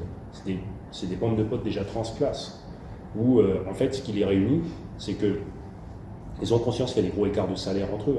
Des fois c'est galère de vouloir partir au ski, quand le mec qui est plombier, qui a des sous, etc., veut partir au ski, il peut le payer. Le mec qui est ouvrier à l'usine, il tire la langue, mais n'empêche que c'est son meilleur pote, et puis il va se saigner pour aller partir en vacances avec sa bande de potes. Enfin, voilà, c'est comme ça que les jeunes, mais ils ont conscience qu'il y a des gros écarts de niveau de salaire, mais n'empêche que le style de vie est le même, et qu'il y a une homogénéité, il y a une espèce d'entre-soi culturel qui fait que bah voilà, tout le monde a aimé l'Olympique de Marseille en même temps, tout le monde se retrouve, même les filles, les mecs, etc. Les goûts musicaux sont très homogènes, les goûts matrimoniaux, l'idée de qu'est-ce que c'est que réussir sa vie est très partagée, c'est réussir comme mon pote qui a le mieux réussi. Et donc en fait, on a l'impression, je pense, d'être aussi d'un transfuge de cette espèce de milieu très homogène, où on se sent en fait pleinement dedans, et d'un espace, vraiment d'un autre espace géographique aussi, qui en fait recouvre cette question de l'espace, de la morphologie dans laquelle on est. Et ça, du coup, je pense que ça désindividualise. Je ne sais pas si j'arrive à bien le dire, mais je pense que c'est pas tant... En fait, c'est la Haute-Marne et Chaumont qui se déplacent avec toi. Il y a le réceptacle un peu de ça. D'ailleurs, un peu indépendamment de l'origine sociale de tes parents, qui pourraient dire que ça nous permettrait en fait d'être à l'aise partout. En fait, non. Pourquoi ? Parce que tu as grandi dans un milieu très homogène. Alors que si on prend quelqu'un qui a grandi dans une campagne qui est déjà beaucoup plus diverse, et ça je le dis en enquête à l'appui d'autres collègues, qui enquêtent sur notamment l'ouest de la France, etc., les campagnes dynamiques, les allers-retours en ville paraissent beaucoup moins sacrificiels et sont beaucoup plus naturels en fait, pour toutes les catégories sociales. Pourquoi ? Parce qu'ils ont fréquenté différentes personnes dans leur enfance qui leur permettaient de savoir ce que c'était que tel type de population, tel genre de personnes. Voilà, enfin, moi je me suis beaucoup intéressé aux opinions politiques notamment, de me dire, je sais pas, par exemple, en public, tout le monde me disait, moi je suis 100% FN, 100% Le Pen. Pourquoi ? Parce qu'on m'expliquait que si on disait pas ça, quand on m'expliquait à la maison, on me disait, moi tu sais, en fait je vote pas, ce qui était très courant, en fait la plupart étaient abstentionnistes, mais si je dis pas que je suis FN, ils vont dire que je suis un branleur. C'est-à-dire qu'être FN aujourd'hui, c'est du côté du travail, contre les cas sociaux, contre les immigrés, etc. Donc ça fait bien, ça permet de se valoriser. Bah, tu grandis en fait dans un espace très homogène culturellement, donc tu le transportes avec toi beaucoup plus que quelqu'un qui vient simplement d'une autre catégorie sociale et qui va en ville. On a l'exemple par exemple des fils de concierges à Paris, qui sont des fils de concierges mais qui vont tous faire des grandes études parce qu'ils sont habitués à la bourgeoisie en fait. Et tous fils de concierges qui ils sont très à l'aise dans la bourgeoisie et en même temps avec les gens de leur catégorie sociale. Et c'est pas le cas quand on vient d'un milieu très homogène. Je pense que voilà, il faut... Je sais pas si ça répond un peu à ta question. Alors, la deuxième question, c'est comment on fait, c'est ça ? Politique. Qu'est-ce que vous voulez politique face à cette question ? Ouais. Alors là, moi j'aime bien les laisser dans leur... dire c'est votre métier. Parce que souvent, quand on fait un rapport pour une institution, notamment, et moi je travaille bien avec les maires ruraux, ça j'aime bien, c'est des échanges intéressants. La condition des maires, aujourd'hui, les bouquins qui sont faits par les maires sur leur situation et tout, on voit qu'il y a une dévalorisation de la fonction de maire, qui est liée aussi au fait que le maire est de moins en moins représentatif de sa population, c'est-à-dire qu'au niveau des catégories sociales des élus, par exemple dans les campagnes comme la nôtre très populaire, c'est là où on a le moins d'élus qui viennent des catégories populaires, paradoxalement. C'est-à-dire qu'on élit tout le temps les notables locaux. Alors on peut dire que c'est eux qui s'engagent, c'est aussi ceux qui ont le temps, c'est plutôt des retraités. C'est de plus en plus des femmes, notamment avec le passage aux intercommunalités, puisqu'il faut de plus en plus de diplômes pour gérer des intercommunalités, alors qu'avant, typiquement l'agriculteur du coin, qui pouvait être un gros agriculteur ou un petit, ici c'est plutôt des gros, mais pas partout, et qui s'engageait pour son village, c'est le profil qui est le plus écarté, parce que pour être aujourd'hui, le métier de maire nécessite davantage de compétences scolaires. En fait. Donc ils ont du mal à dire, ils nous disent tout le temps qu'est-ce qu'il faudrait faire. Et moi, c'est vous qui êtes élu quand même, vous n'allez pas être un gouvernement de technocrates comme moi, quoi. Enfin, c'est pas à moi de te dire qu'est-ce que tu dois faire. Donc, mais je suis, par contre, mais je leur dis quand même des trucs. Je leur dis notamment que, moi je travaille beaucoup avec les États-Unis, l'Allemagne, en gros dans les campagnes occidentales, on voit une polarisation, que toutes les économies rurales industrielles se sont cassées la figure depuis le choc pétrolier, depuis les délocalisations. Partout où les campagnes dans tous les pays riches qui ont porté notamment l'ascension de l'extrême droite au pouvoir, pour la France encore pas, mais le prochain coup probablement, c'est les campagnes industrielles. C'est la fin de l'industrie qui complètement en fait est liée à ça et qui va de pair avec le départ des femmes, le départ des diplômés, un entre-soi qui se fait plutôt entre guillemets en bas, c'est pas péjoratif, mais en bas de l'espace social. Et du coup, voilà, c'est un truc en fait très commun. Et quand on regarde, souvent, moi ça me gêne beaucoup le vocable par le territoire, l'analyse territoriale, qui veut toujours faire une exception territoriale de chaque territoire. Pourquoi? Parce que l'élu, qui est finalement aussi l'intérêt du coin, lui, il est élu sur un territoire, il faut qu'il ait la marque du territoire sur le cœur, dire « moi je suis d'ici depuis 25 générations ». Voilà, n'importe quel député, quand il veut se faire élire en Haute-Marne, il faut qu'il dise qu'il avait un grand-père qui était paysan, comme tous les Français en fait. Donc, mais n'empêche que ça évite de rappeler qu'il est énarque et qu'il n'a jamais quitté Paris, etc. Et en fait, il y a un enjeu de construire comme ça le territoire qui isole et qui nous amène à dire « nous ici, on n'arrive pas à repartir, alors que regarde les autres à côté, tu as vu comme ils s'en sortent bien ». Alors qu'en fait, le destin d'une localité, il est lié à la mondialisation. Il n'y a rien de plus mondialisé qu'une campagne. Les exodes ruraux qu'on a décrits, que ce soit celui du 19e siècle, celui de l'après-seconde guerre mondiale, c'est lié vraiment à l'économie industrielle, à des grands mouvements mondiaux. Si le nord de la Haute-Marne s'est dépeuplé, c'est ArcelorMittal qui le dépeuple aussi.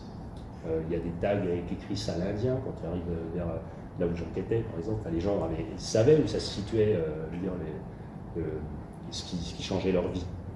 Mais non, par contre, au niveau politique, on va être dans le truc. Tiens, je rebondis sur ce que tu as dit après dans ta question. On va se payer une pub dans le métro en disant « venez respirer en Haute-Marne ». Et moi, j'habitais Paris pendant mon master. Et c'était vraiment marrant parce qu'il y avait une pub pour la Haute-Marne et il y avait une pub pour le Loiret. Et c'était la même agence de com. Et du coup, elles avaient la même pub. Et alors, c'était respirer et les mêmes chants. Enfin, tu vois, ils ne s'étaient pas emmerdés, quoi. Et parce qu'en fait, tous les départements ruraux, plus ou moins post-industriels, mais c'était encore plus marqué, voulaient se prendre la transition verte, dire bon, voilà, l'économie en présentiel, les métiers, il n'y a plus trop de boulot, donc on va essayer d'attirer le Parisien friqué qui va venir. Ce qui se passe, c'est que les gens riches qui potentiellement s'installent en rural sont retraités, ne créent pas d'emploi, n'amènent pas d'enfants dans les écoles, donc on continue à fermer les écoles, on ferme l'hôpital de Langres, etc. Parce qu'en fait, c'est pas ça qui va être dans la logique comptable de l'État pour dire voilà, là, des familles avec enfants, donc la population va s'accroître, donc on va maintenir les services publics. Non, on va ratiboiser, en partant déjà du principe, ce qui se dit dans les milieux technocratiques, c'est de se dire qu'un rural coûte trop cher à l'État.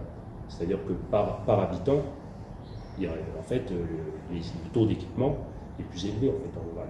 Et donc c'est une seule logique comptable, en fait, on enlève tout, quoi. Et c'est lié en fait à ces espèces d'idées-là, où en fait, et c'est lié au fait que les élus sont de plus en plus, à mon sens, éloignés de leur population, enfin ceux qui décident des grandes politiques, c'est qu'ils se disent, les populations locales, on ne repart pas d'elles. Ils n'y pensent même pas en fait. Quand on fait des audits, c'est intéressant. On leur dit, mais vous avez vu que vous avez des jeunes dans le coin qui sont formés à tel et tel métier, vous n'avez pas pensé à essayer d'attirer tel et tel type d'emploi ou de favoriser telle et telle formation d'entreprise, une des reprises en scope, par exemple, d'usines qui n'ont pas été appuyées par des élus locaux, dans le textile notamment par ici, où c'était du métier des emplois féminins. C'est intéressant ça, la situation des femmes dans les régions comme ici, où c'était très tôt des régions très laïcisées, où les femmes ont pu voler à la messe et compagnie, parce qu'elles avaient un boulot. Et donc il y avait notamment des clubs de sport féminins qui étaient très marqués dans l'est de la France, beaucoup plus que dans l'ouest, qui étaient très catholiques, un peu rétrogrades. Aujourd'hui ça s'est inversé. Là où on voit par exemple plus de planning familial, d'associations féministes, de clubs de sport féminin, c'est dans l'Ouest, et ici il n'y a plus rien pour les filles. Et il y a un journaliste de l'IB qui avait réussi à choper les stats là-dessus, qui a fait un gros papier, qui a montré que la France, de l'offre de loisirs, était très très inégale pour les femmes, selon qu'elles habitaient dans les campagnes industrielles ou dans les campagnes dynamiques. Enfin bref, tout ça en fait est lié et vient prendre du fait qu'on dit qu'il y a une théorie du ruissellement, à mon sens, qu'il faut venir faire venir des gros poissons friqués, entre guillemets, d'ailleurs, pour relancer l'économie locale. Et je veux dire, enfin moi j'en connais des millionnaires qui habitent dans le coin, ils emploient peu de personnes et par contre tout le monde essaye d'aller gratter un peu, de tendre la pousse chez eux, etc. parce qu'on se dit qu'on va mieux être payé. Mais en fait moi ce que je me suis rendu compte, parce que j'avais beaucoup enquêté qui étaient dans ce cas-là, de toujours vouloir fréquenter en fait, c'est qu'on en fait d'autant plus, et puis qu'on se dit bah si je travaille bien chez lui pour pas grand-chose, il va me recommander auprès d'eux. En fait c'est pas une manne d'emploi ça. C'est une servitude voilà, qui se reproduit, et c'est pas ça qui permet concrètement de relancer les emplois. Donc à mon avis, il faudrait se dire, voilà, qu'est-ce que les gens savent faire, qu'est-ce qu'on peut relancer comme économie, qu'est-ce qu'il y a comme ressources naturelles à disposition, ce qui va à l'encontre de pas mal de trucs. Moi qui suis j'ai plutôt une fibre, j'aime bien la nature, etc. Mais enfin voilà, par exemple, quand on a créé le parc national dans le sud de la Haute-Marne, au nord de la Côte d'Or, il y avait eu beaucoup d'aspirations, des gens du coin, tu dois bien le savoir, à être embauchés aussi dedans. Et donc les gens du parc te disaient, en fait on a eu plein de lettres, mais nous on voulait que des ingénieurs, que des gens qualifiés. Donc tant mieux pour ceux qui arrivent, Puis d'ailleurs ça fait des jeunes un petit peu qui arrivent dans le coin, tout ça. Mais n'empêche que c'est pas ce que les gens attendaient. Et l'économie du tourisme, qu'est-ce que ça produit? Ça produit, alors là on ne le voit pas trop en Haute-Marne, mais dans d'autres campagnes où j'ai travaillé en Bourgogne, peut-être qu'on va le voir en Haute-Marne, mais il n'y a plus de logements disponibles pour certains jeunes parce que c'est que du Airbnb, qui est lui-même fait par d'autres jeunes du coin qui se disent il y a les touristes qui vont arriver, vite on fait du Airbnb ou des trucs à revendre à des Anglais, des Hollandais ou des Parisiens. Et par exemple, là je travaillais avec le département de la Meuse où ils doivent gérer des dossiers de surendettement de jeunes comme ça, qui se sont lancés à retaper des baraques, sauf que les gens du Covid ne sont jamais arrivés. Ils ont dû louer à des gens du coin, sauf que c'est des jeunes comme eux et qu'il y a peu de boulot, donc les gens ne payent pas les loyers. Et donc ils se retrouvent surendettés. Donc le conseil départemental qui gère les RSA, etc., on fait une enquête là-dessus. En fait, tu vois, parce qu'en fait, voilà, on se dit toujours que ça va arriver de l'extérieur. Et je pense qu'il y a comme ça un sentiment d'impuissance, tu vois, et qui est entretenu en fait par les décideurs, qui se disent les gens ici, ils sont encroutés, quoi. Et il faut les bouger, ça ne se fera pas tout seul, il faut que ça vienne de l'extérieur. Et c'est inséré dans l'esprit des gens, ça. Bah oui, parce qu'en fait. Quand je suis revenu, on m'a dit qu'est-ce que tu viens m'enterrer là, quoi. Oui. Et ça, c'est un peu ce que tu disais tout à l'heure sur. Alors, il se passe des choses, mais on a l'impression qu'il ne se passe rien, etc. C'est que moi, je suis toujours bluffé à quel point les gens ont assimilé intérieurement le fait que leur avenir n'est pas ici, en fait. Et encore moins ceux de leurs enfants, en fait. Et qui transmettent ça aussi. Ouais. Et c'est ce qui est vraiment paradoxal par rapport à ce qu'on observe objectivement. S'il y en a vraiment qui s'en sortent, en fait, ça reste les seuls espaces où tu vois des gens qui ont commencé en tant qu'ouvriers, faire des carrières, tu vois. Ça n'arrive plus en ville, il y a une telle concurrence et les diplômés gagnent tout le temps, généralement même dans les métiers manuels aujourd'hui. C'est-à-dire que les diplômés qui se reconvertissent dans les métiers manuels, là où il y a de la concurrence, ils vont encore tirer leur épingle du jeu, quoi. Et là, non, il y a des renversements qui sont... Et puis même, en fait, il y a des reprises, au milieu rural, des reprises économiques qui doivent beaucoup à des initiatives collectives, à des dynamiques locales. Simplement, c'est quelle place on laisse aussi à la population, aux jeunes. Voilà, les créations d'entreprises, par exemple, même celui qui serait vraiment dans le libéralisme, se dire ça partira de l'entreprise, c'est les jeunes qui les font plutôt. Les jeunes sont extrêmement sous-représentés dans les espaces décisionnaires, dans les espaces économiques, dans les chambres, etc. Donc en fait, il y a très peu de lien qui est fait, quoi. Et ça, il y a un vrai problème, je trouve, en termes de dialogue social, de vie démocratique, le fait qu'on voit une très forte abstention aux élections locales des jeunes dans ces ruralités-là, alors qu'on sait que les jeunes votent beaucoup dans les ruralités dynamiques, c'est pas normal, c'est qu'il y a un problème en fait de vitalité démocratique qui est lié au fait qu'on ne donne pas une place vraiment aux gens dans l'économie locale. S'il y avait vraiment un intérêt économique à s'investir aussi, et à se dire là il y a du boulot, il y a des choses à faire, on le fera. Et ça crée en plus un sentiment de concurrence permanente entre les personnes. C'est-à-dire qu'on se dit s'il n'y a rien, donc on va se tirer dans les pattes pour avoir les meilleures places. Moi j'avais des histoires de dire on attend qu'un tel il parte en retraite de la commune parce qu'il a une bonne place et puis machin. Une fois que la place elle se libérait à la commune, avait les deux potes d'enfance qui se faisaient concurrence, il y avait le piston pour l'un et puis pas pour l'autre, et bien ça cassait toutes les amitiés, quoi, parce que c'est pas comme en ville où on ne sait pas qui passe devant soi à la voie de l'intérim. On sait qui a pris le boulot à notre place, quoi. Donc les jalousies rurales, elles viennent de là aussi, c'est qu'on se connaît. C'est pas qu'on est plus bête qu'ailleurs, c'est qu'on sait en fait qu'on est objectivement des fois en concurrence avec des personnes, mais ça qui s'est entretenu par cette sinistrose-là, l'idée qu'on s'enterre et que du coup on est amené à tous un peu se tirer dans les pattes. Et c'est aussi pour ça qu'on disait, nous on fait le tri, il y a les vrais potes sur qui compter, mais on disait déjà nous d'abord, les vrais potes sur qui compter, on s'entraide, et les autres, ils peuvent aller se faire voir. Et ça, c'est entretenu par cette image sociale en fait, qu'on fait d'ici. Et qui fait qu'il y a une forme de réalité. Moi, des fois, c'est vrai que j'essaye toujours de dire, tu vas voir, moi j'amène des urbains, des fois des collègues ici, et ils disent quand même c'est froid ici, les gens sont froids. Et je dis, non, mais attends, si on se fait inviter à l'apéro, tu pourras plus t'en dépêtrer. Et en fait, c'est cliché ce que je dis, mais n'empêche qu'il y a une forme de réalité socio-économique derrière ça.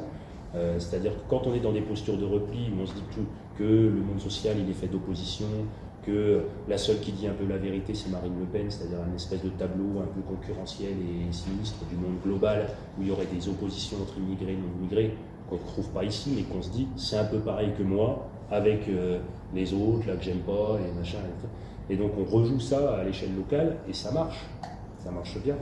Moi je l'avais vu à Brachet quand elle avait fait sa rentrée politique, où elle parlait de vol de tracteurs par des Roumains. À Brachet, il n'y avait pas de vol de tracteurs par des Roumains, tu vois, c'était une zone plutôt ouvrière. Mais les gens, elles venaient là, déjà le fait qu'elles viennent, ils ne viennent pas. Mais en plus, finalement, la manière dont elle décrivait les oppositions, on pouvait se la rejouer à notre niveau. Là, on pouvait recycler symboliquement ce qu'elle avait dit, et du coup, elle appuyait sur des ressorts psychologiques vachement ancrés dans des rapports sociaux qu'elle ne connaît même pas, quoi. De populations qu'elle ne connaît même pas, mais c'est pour ça qu'elle engrange, et puis qu'elle engrangera de plus en plus, je pense. Parce qu'elle est sur la file, quoi. On peut partir pour la fête des voisins. Ah bah, oui. Comme quoi, quand on va voir ce qui se passe, les gens ils se fréquentent. Merci, c'était très intéressant. Merci à toi.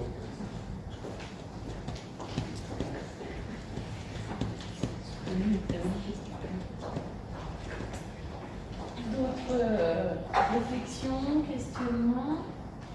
Je vais répondre moins longuement, n'ayez pas peur de poser des questions. Je vais essayer de faire plus. Non, vas-y David. Alors vite fait, ou peut-être en aparté, mais j'ai senti un petit peu comment dire, un certain point de vue concernant les tiers-lieux. Quoi ? Les tiers-lieux. Ouais. Donc en fait, donc la bobo-étude dirait c'est pas un bistrot, c'est un tiers-lieu, mais c'était les premiers tiers-lieux, avec l'église et le bistrot, c'était les premiers tiers-lieux. Ouais. Donc les lieux qui ne sont pas votre milieu familial ou votre sphère professionnelle. Voilà. Non, mais je vais pas me faire des ennemis. Hein. Non, mais en fait, tu vois, je pensais à, si tu veux, en fait, l'idée que tu as aujourd'hui, il y a quand même beaucoup de populations, ici vous ne le vivez pas, mais donc les tiers-lieux d'ici sont faits par des gens du coin qui sont dans l'associatif, il n'y a vraiment pas les mêmes dynamiques. Mais il y a quand même tout un tas d'espaces ruraux. Là, par exemple, j'encadre une thèse sur la vallée de la Roya, qui est au nord de Nice. Je ne sais pas si vous connaissez, c'est là où il y a Cédric Héroux, etc. Qui est très peuplé de ce qu'ils appellent les pious là-bas, les chevreuils, c'est les néo-ruraux. Et en fait, systématiquement, quand ils arrivent quelque part, ils ont tendance à se faire beaucoup élire à la mairie, etc. Mais ils créent des tiers-lieux où il y a très peu de brassage de la population. En fait, on recrée une niche et on se rend compte qu'en fait, c'est des populations qui étaient déjà dans les mêmes quartiers.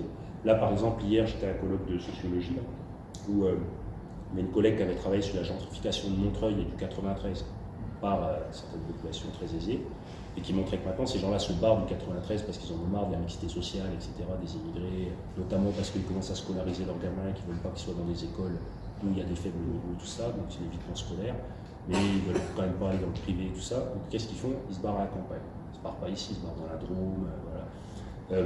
Et quand ils arrivent là-bas, en fait, ils recréent un entre-soi très très fort, quoi. Avec même des formes, en fait, ce qu'elle voyait, c'est que ça développe même de la misanthropie, quoi. L'idée de se dire, et je trouve que c'est un peu des choses qui peuvent être même beaucoup subventionnées par endroits, qui peuvent plaire beaucoup d'ailleurs à certains élus, et moi je suis très attentif à quel lien on fait avec les gens qui étaient déjà là, et notamment avec les populations qu'on sait qu'elles sont les plus loin en fait de ce type d'espace. Voilà. Moi je trouve qu'il y a des trucs intéressants qui se sont faits dans ce que j'ai vu du côté de solidarité plutôt féminine, tu vois. où notamment il y avait, par exemple dans l'ouest de la France, j'ai suivi des trucs où il n'y avait plus tout le planning familial pour les jeunes, pour les gamines de 15 ans qui voulaient prendre la pilule, tout ça. Il faut parler au médecin de famille, qui est un vieux, enfin, tu vois, se faire juger. Tout ça, non mais c'est vrai que ça explique qu'on a des enfants beaucoup plus tôt quand on est une femme à la campagne qu'en ville encore aujourd'hui, et qu'il y a plus d'avortements, etc. C'est parce qu'il y a en fait un moindre accès à des espaces anonymes. Là, pour le coup, il y avait des femmes qui arrivaient de la campagne, très diplômées, complètement en dissonance par rapport à l'espace local, et qui s'étaient dit, bon, on va essayer de créer ça. Elles se sont fait des copines parmi les ouvrières du coin, parce qu'elles avaient un service à proposer qui était de l'entraide concrète. Alors que quand on fait un truc complètement barré, avec, je sais pas, une exposition de n'importe quoi, tu vois, d'art contemporain, ça peut être très bien, je veux dire, mais n'empêche que du coup, tu te retrouves dans un entre-soi où tu as les propriétaires de résidences secondaires et les profs du coin et un peu de notables qui viennent, mais tu n'as pas concrètement les 3/4 de la population. Tu recrées l'effet qu'on a souvent dans les conseils municipaux, où en fait, quand tu prends les professions des gens, c'est pas représentatif de la population. Profession et âge, en plus, c'est vraiment pas représentatif. Et c'est ça que je veux dire, tu vois. Oui, mais je suis à fond pour. Le dévoiement du mot tiers-lieu aussi. Mais je suis à fond pour. Mais je sais qu'aussi, c'est pas évident, les initiatives, c'est pas évident. À force de ne pas se fréquenter, par exemple, là, il y a l'opération 1000 cafés. C'est à recréer des cafés un peu partout. Et en fait, tu avais des patelins, moi ça m'avait intéressé. C'était où finalement les 1000 cafés, les jeunes ne venaient pas parce qu'ils avaient désappris à se fréquenter. Et vu qu'ils ne savent pas qui il y a au café, ils appellent le type qui tient le café pour savoir quelle bande de potes est là, parce qu'il y en a qui ne peuvent pas boire, etc. Et en fait, c'est lié au fait, à la manière dont on a appris à se fréquenter chez les uns les autres. Et de retourner d'un seul coup au café, voir tout le monde, c'est pas évident. Et c'est bien de l'essayer. Moi, je pense. Mais l'essentiel du tiers-lieu, ça serait juste créer du boulot. Enfin, moi, je pense qu'il faut mettre là. Pourquoi avant il y avait des bistrots? Parce que tout était lié, il y avait le travail sur place, il y avait tout sur place. Quoi. Pour repartir de l'économique. Et l'économique, qui ne sera pas géré politiquement, je n'ai pas trop de. Enfin, voilà, c'était une partie de la question d'avant.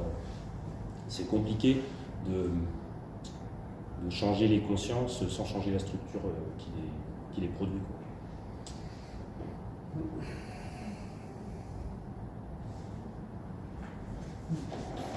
Enfin, moi j'ai une question. Quand on vous écoute, moi j'ai des petites filles qui vivent en Haute-Marne et qui sont scolarisées en Haute-Marne, j'ai l'impression que j'ai qu'une chose à leur dire, c'est de se tirer. C'est-à-dire qu'il faut qu'elles fassent des études. Autrement ici, qu'est-ce qu'elles vont avoir? Elles vont, même si elles s'en vont et qu'elles reviennent, elles seront des pièces rapportées dans des groupes et elles seront dominées. Donc il faut qu'elles s'en aillent. Moi je pense pas, parce que justement, en fait, si elles savent, moi je pense que le problème c'est l'adéquation vraiment des emplois et des parcours scolaires. Si ici en fait on a un méga turnover des métiers les mieux qualifiés, les plus qualifiés, les plus payés, etc. Et c'est quand même paradoxal. On a beaucoup de gens au chômage dans les catégories plutôt populaires. On a des emplois à pourvoir, même quand je vous parle de métiers qualifiés, je sais pas, mais c'est tout bête. Ici, il y a des grands chantiers qui se font, des aqueducs, des gazoducs, des éoliennes. C'est que des entreprises qui viennent de Lyon, de Paris qui font ça. Les ouvriers du coin ne sont pas formés pour faire ces boulots-là où le premier salaire il commence, ils sont à 3 000 € par mois. Quoi. Ça, pour moi, c'est des métiers très qualifiés, même si c'est des métiers manuels. Enfin, voilà. Je pense à un projet de délocalisation d'une partie de la Cour des comptes qui avait été faite dans une ville en Haute-Marne, où en fait on n'avait pas du tout réussi à attirer les hauts fonctionnaires parce qu'ils ne voulaient pas vivre ici, parce qu'il n'y avait pas assez d'offres culturelles, etc. Si on avait formé les petites filles à faire ces métiers-là, qui sont des métiers prestigieux, bien rémunérés, en leur disant, en fait, quand tu auras ton concours, ça sera hyper facile de venir te faire muter en Haute-Marne parce qu'il n'y a pas trop de concurrence, alors que de fait l'État il est quand même présent, il y a quand même des emplois, il faut quand même encadrer la population. De même qu'il y a quand même des emplois dans l'industrie, l'industrie elle continue ici. C'est pas exactement comme notamment, enfin dans la Lorraine. Hein. Il y a quand même encore besoin notamment de cadres, il y a des entreprises qui se créent, mais ils n'arrivent pas à les fidéliser. Ils disent on a un gros problème, c'est des turbo-cadres. C'est-à-dire ils habitent à Dijon, ils habitent à Nancy, ils viennent, ils bossent un peu, ils repartent. Dans les usines aujourd'hui qui tournent en Haute-Marne, le directeur technique, c'est un ouvrier qu'on a fait monter du rang, et le PDG est à Nancy, Reims, Paris, etc. Il vient pas. Et je trouve que, parce que je ne sais pas si une petite fille se destine à faire des études, etc. Mais je pense vraiment qu'il y a moyen de s'en sortir ici. Et puis pour le coup, à mon avis, tout ce truc-là des filles au second plan, c'est vraiment en train de changer au niveau des normes. L'acceptation de la domination masculine est beaucoup moins grande dans les nouvelles générations. J'ai vu, là, je partais de Châteauvillain, il y avait un gros tag féminista là, qui était mis devant le cimetière. Moi, je pense que ce pas des gens du coin. Ils sont partis avant de se barrer, mais c'est hallucinant de voir ça ici.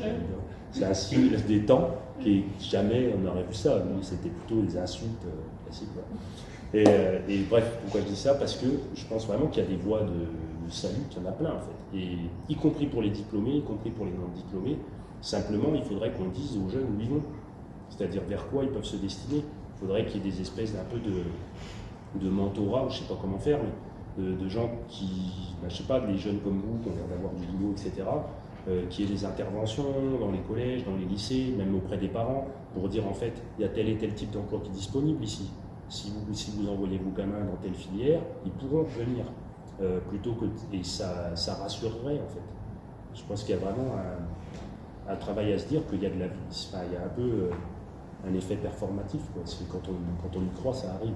C'est-à-dire que quand on se dit qu'on va faire notre vie ici, qu'on adapte ses stratégies de vie, ben, en fait ça fonctionne.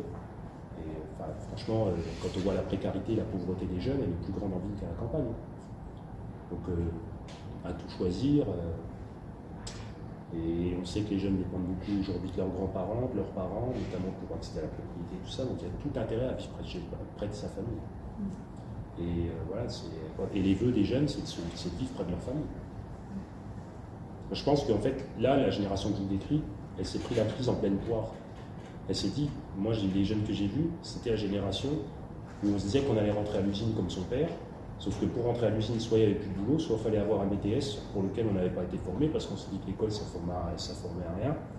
Et du coup, on était sous le carreau. Et ça a créé, en fait, toutes ces situations. Et les générations d'après, maintenant qu'arrivent, elles le savent. C'est pas si facile que ça, mais je veux dire, ça peut... Mais il faudrait que là, pour le coup, qu'il y ait une adéquation entre ce que les décideurs veulent, ce que les jeunes veulent. Je pense que c'est difficile parce que, par exemple, j'ai une petite fille qui est en troisième, il y a une de ses amies qui va arrêter. Ça lui est égal de ne pas avoir son brevet, mais elle a déjà un emploi. Donc elle dit à la petite fille, ben, moi je veux déjà gagner ma vie. Donc j'essaye. C'est-à-dire qu'elle est dans un contexte où c'est difficile de trouver comment quel avenir elle peut avoir. Oui, parce qu'elle n'a pas le modèle autour d'elle. Parce qu'en fait, je pense qu'elle en a un quand même. Ouais. Mais pour le coup, après, celle qui quitte l'école, si elle a un travail... On est un peu déphasé par rapport à ça. Oui. Bon, et puis c'est un âge où elle se pose des questions, et c'est un peu dur. Oui. Mais celle qui quitte l'école, elle a raison de le faire aussi, si elle a déjà... Enfin, je veux dire, si en fait ça correspond aussi à ce à quoi elle aspire, il y a de grandes chances que si elle était vers les études, elle se serait plantée. Et puis que là, en fait, elle va avoir très tôt une autonomie financière.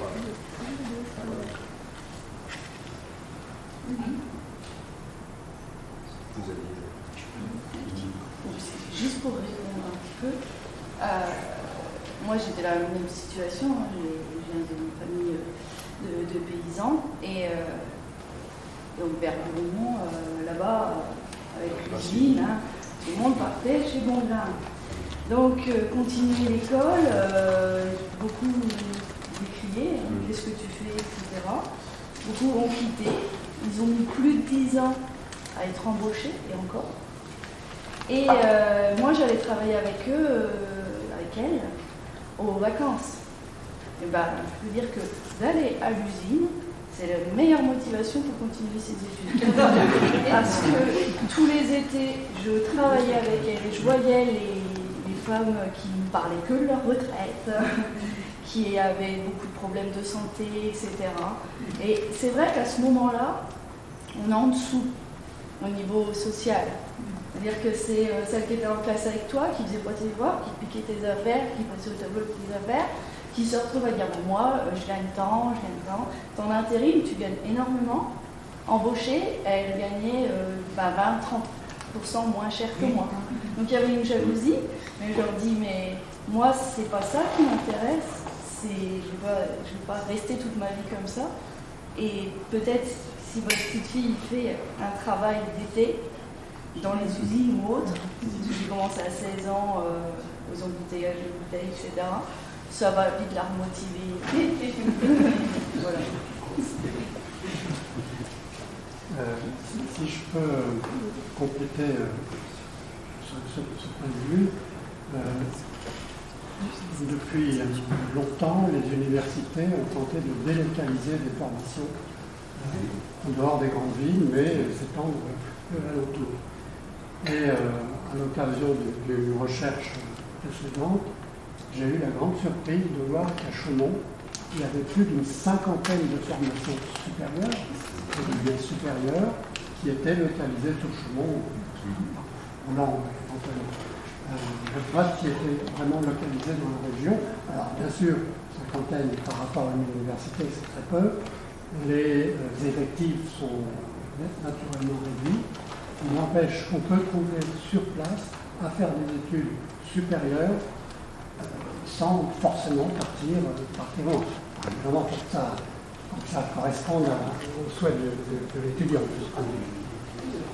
Mais enfin, on oublie que même dans des petites villes, il y a aussi des délocalisations d'universités. Ouais. Et après, le problème, c'est aussi le prestige entre guillemets, le prestige.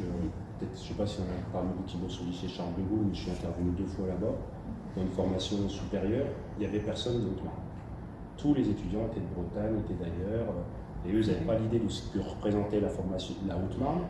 La formation était de grande qualité, donc ils étaient très bien là-dedans, et ça se passe très bien, et bon, je vous dirai derrière, on va partir chez eux généralement. Mais les étudiants du coin, en tout cas dans ma génération, il y avait déjà cette idée de se dire il faut se barrer pour avoir quelque chose de, entre guillemets, prestigieux. Puis après, voilà, il y en avait quelques-uns qui faisaient, je me rappelle, du BTS droit, qui était un peu mourir, etc. Parce qu'on disait, voilà, il y a du boulot qui peut être local, mais c'est les aspirations, comment ça se travaille. De se dire aussi que c'est pas parce que c'est ici que c'est nul. Et ça, souvent, quand on a entendu rabâcher des discours sur à la diagonale du vide, comme on parle souvent, moi j'ai un peu de mal parfois, parce que quand les gens lisent que le titre de mon bouquin, quand je parle des campagnes en déclin, c'est pour dire qu'en fait il y a de la ressource dedans, voilà, c'est pas plus compliqué que ça, mais souvent j'alimente même en fait cette vision-là, mais n'empêche qu'elles sont en déclin, il faut regarder le problème en face aussi. Voilà, du coup,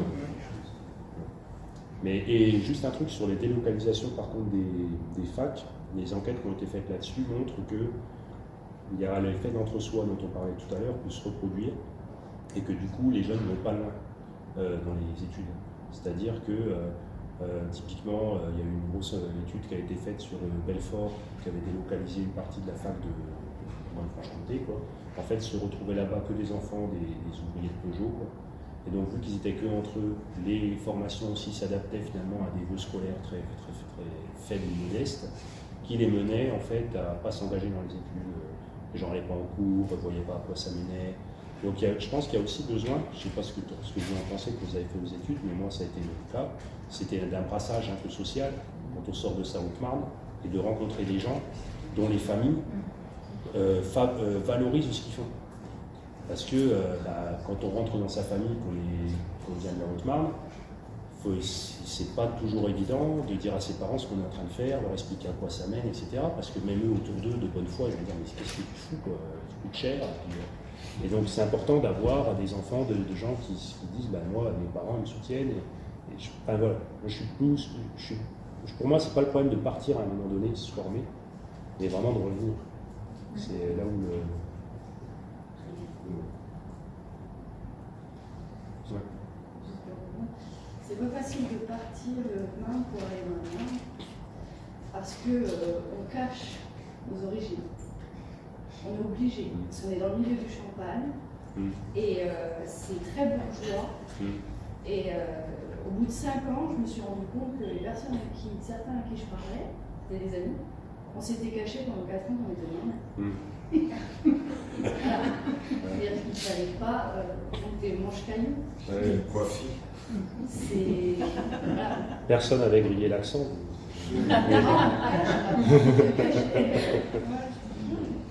Mais c'est pas parce qu'on a fait nos études là-bas qu'on est. Oui, mais c'est parce qu'on n'est pas aussi un milieu rural valorisé, patrimonialisé. Regardez toutes les régions qui ont des velléités d'indépendance. C'est toutes les régions touristiques en fait, où il y a eu depuis longtemps des Parisiens, des riches, etc., qui sont allés dire chez toi c'est bon. Ici on vient dépenser notre argent l'été, Et du coup, il y a eu tout ce truc de dire on va parler breton, on va parler occitan, on va parler...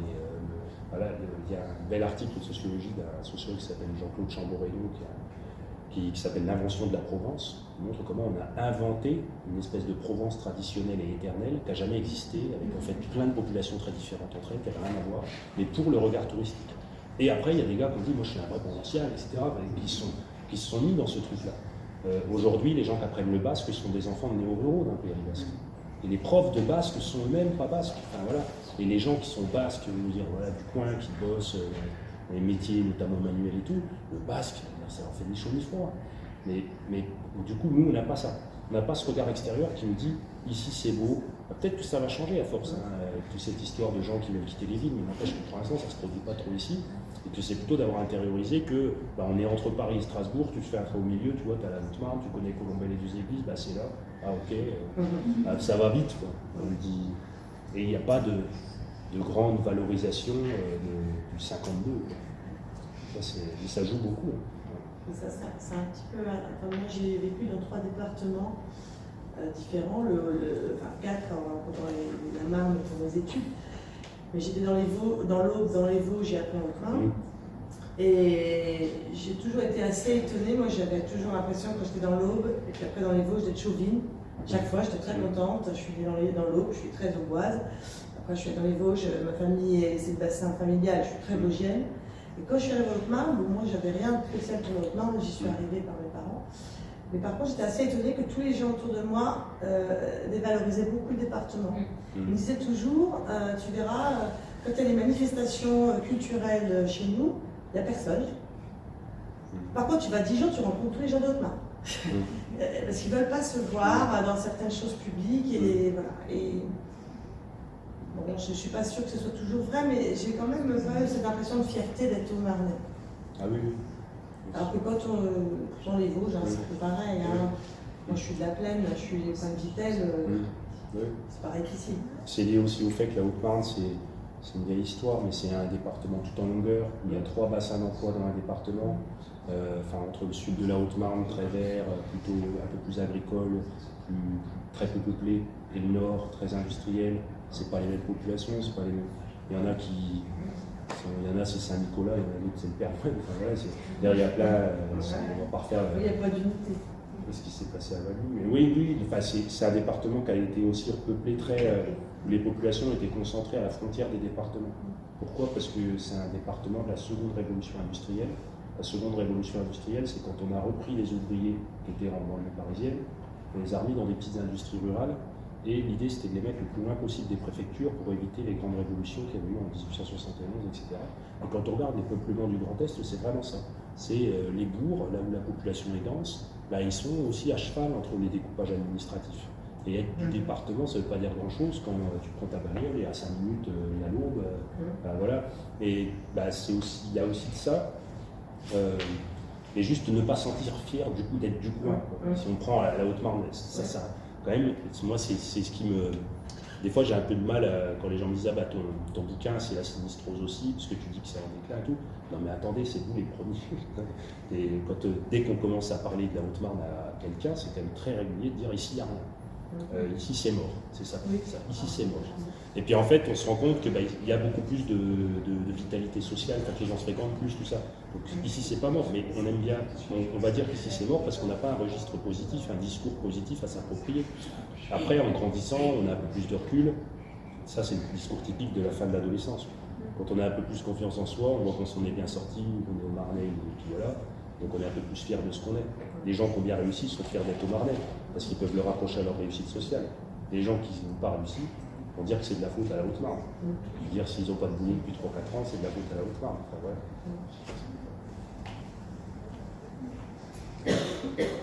A contrario, actuellement, on observe particulièrement, moi, ce que je regarde dans le milieu rural profond, vert, et tout, des installations, non pas de néo-ruraux, mais de ruraux du secteur, sur des activités économiques liées à l'agriculture, production alimentaire, sur des petites productions et tout, des jeunes qui se mettent en réseau et qui arrivent à un modèle économique, qui arrivent à une installation et qui sont point de fixation pour d'autres jeunes venir s'installer.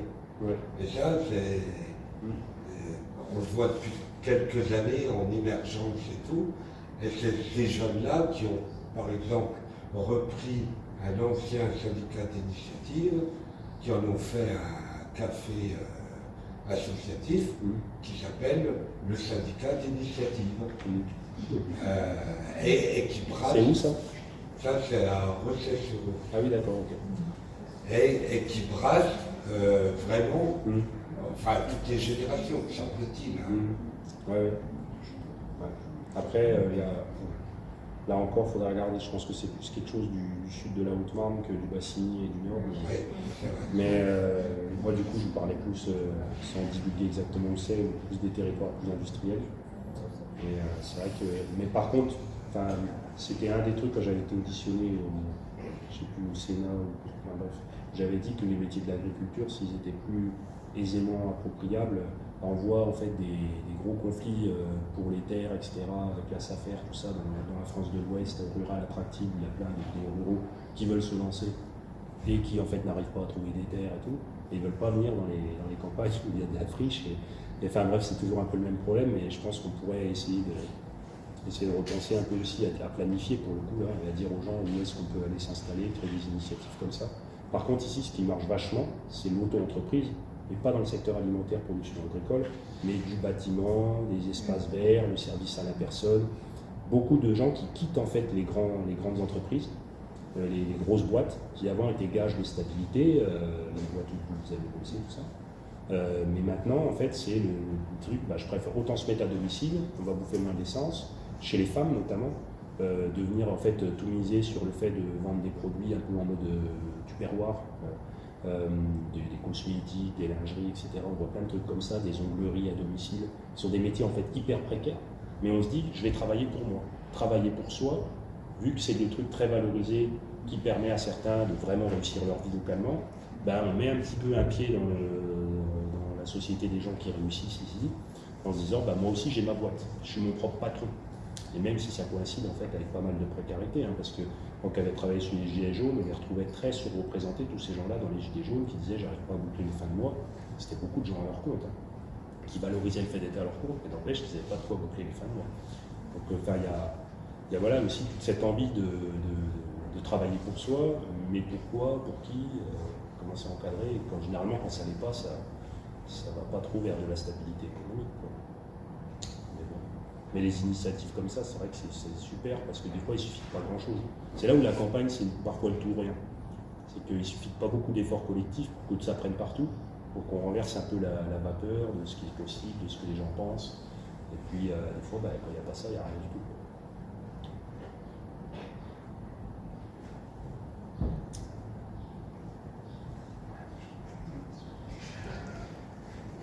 Ouais, autre petite question, si vous avez travaillé aussi sur les banlieues, peut-être notamment autour de Paris, banlieues des grandes villes, etc., banlieues populaires.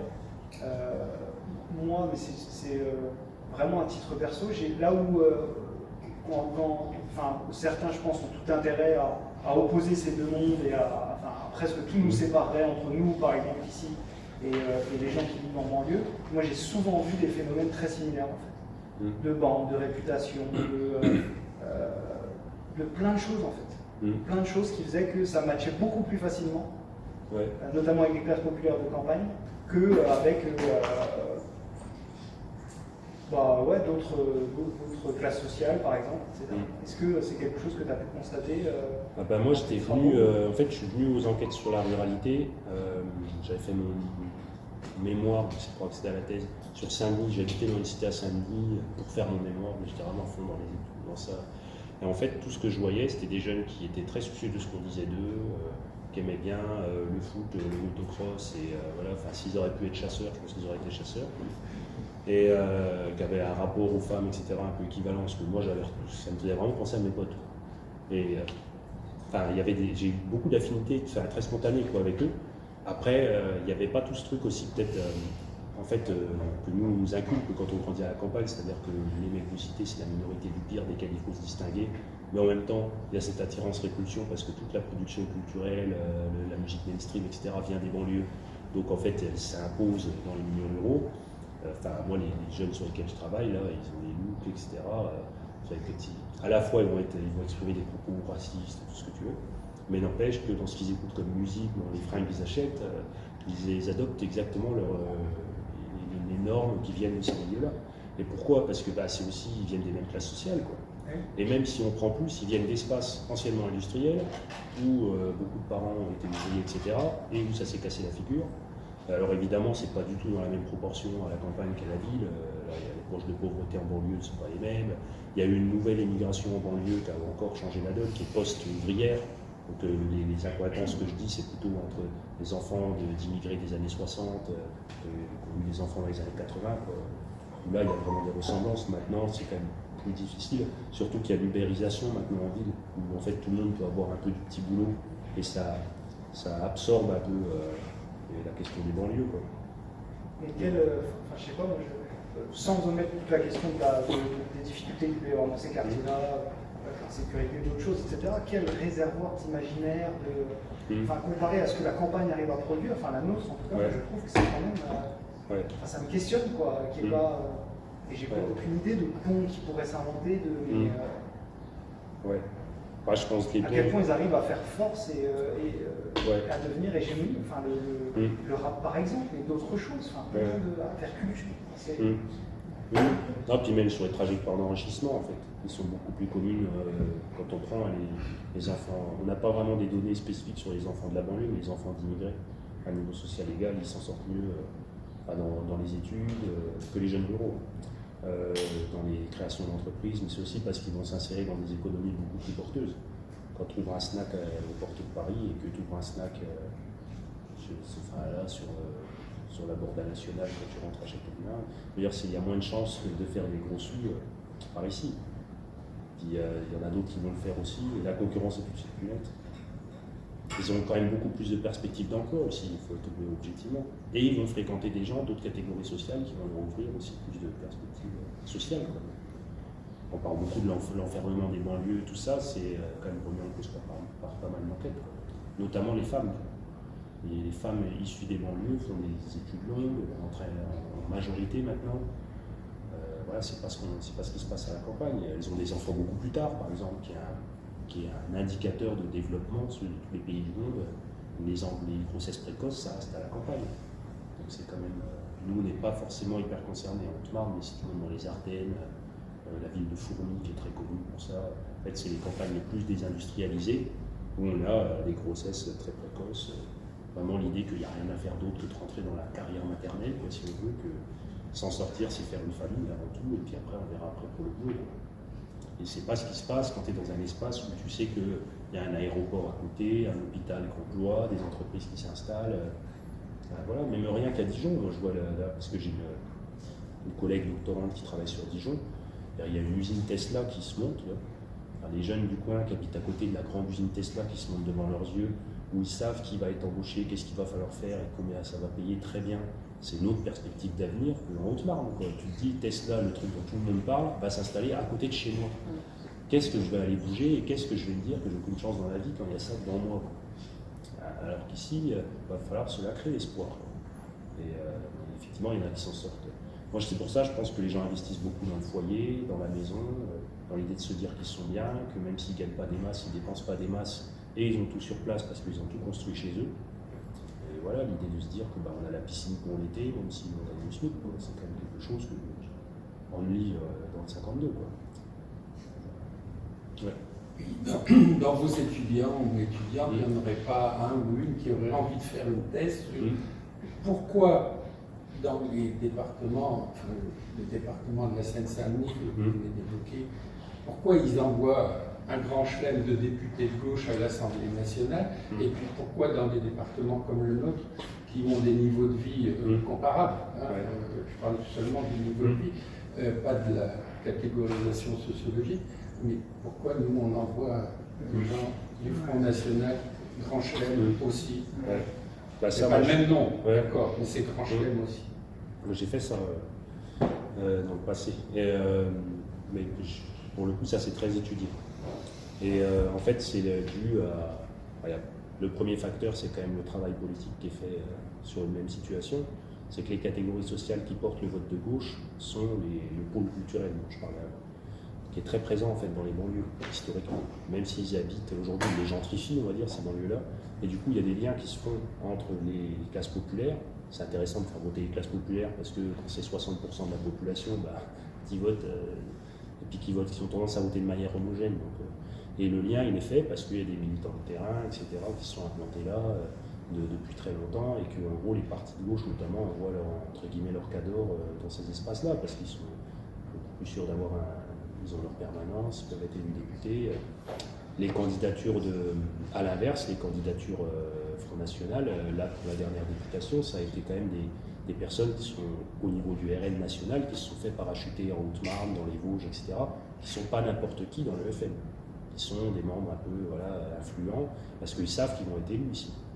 Donc il y a tout ce travail qui est fait et qui n'est pas fait aussi de l'autre bord politique. Mais moi, à mon avis, il y a quand même une réalité, c'est qu'ici on a une terre de paternalisme industriel, où, moi je me souviens de mon premier entretien que j'avais fait, j'ai commencé ma thèse avec des petits papis de 80 et quelques balais, nord de la Haute-Marne, qui me racontaient comment on les débauchait dans les usines pour aller casser la figure aux militants CGT de la Lorraine qui bloquaient leur usine en 68. Et il dit, nous, on était du côté du patron. Pourquoi? Parce que le patron, il nous logeait, il nous emmenait à la chasse. Ma femme, elle était bonne chez lui. On le voyait, il était dans l'usine, son fils, ça lui était pareil, etc. C'était un petit merdeux qui allait vivre en ville. Mais lui, il était là. Quand il y avait une panne, il venait avec nous, il réparait. Il nous a mis ouvriers hautement qualifiés, HQ, etc. C'était une truc un peu symbolique. Mais on avait des primes dans l'enveloppe, on était payé à l'enveloppe à la fin de l'année, etc. Tout ça, ça a lié. Et ce qui a été très malin, c'est pour ça qu'on est vraiment les enfants ici de la seconde révolution industrielle, c'est qu'on a dit les ouvriers, on va en faire des ouvriers petits propriétaires. On va leur donner un lopin de terre. On va en faire des ouvriers paysans qui cultivent et qui en même temps vont à l'usine. C'est pas les temps modernes, c'est pas chapisme. C'est vraiment un management pensé qui a fonctionné et qui fonctionne encore aujourd'hui. Moi, mes jeunes que je vois là, qui bossent dans des grandes usines, beaucoup bossaient au Forges de Bologne, etc. Il y avait des grands collectifs de travail, mais qui bossent beaucoup pour des petites PME. Ils disent le patron, il est avec nous sur le chantier, quand on bosse dans le bâtiment, etc. Et le patron, on boit des coups après, il est dans ma bande de potes. Même s'ils vont me dire, des fois, ils me parlent pire qu'un chien sur le chantier quand il faut bosser plus, etc. Puis je compte jamais mes heures. Puis en fait, là-dedans, il n'y a pas le concept d'heure sup, ça n'existe pas. Mais bon, vu qu'on se file des coups de main, vu que je bois des coups chez lui, etc., on se sent dans le même bateau.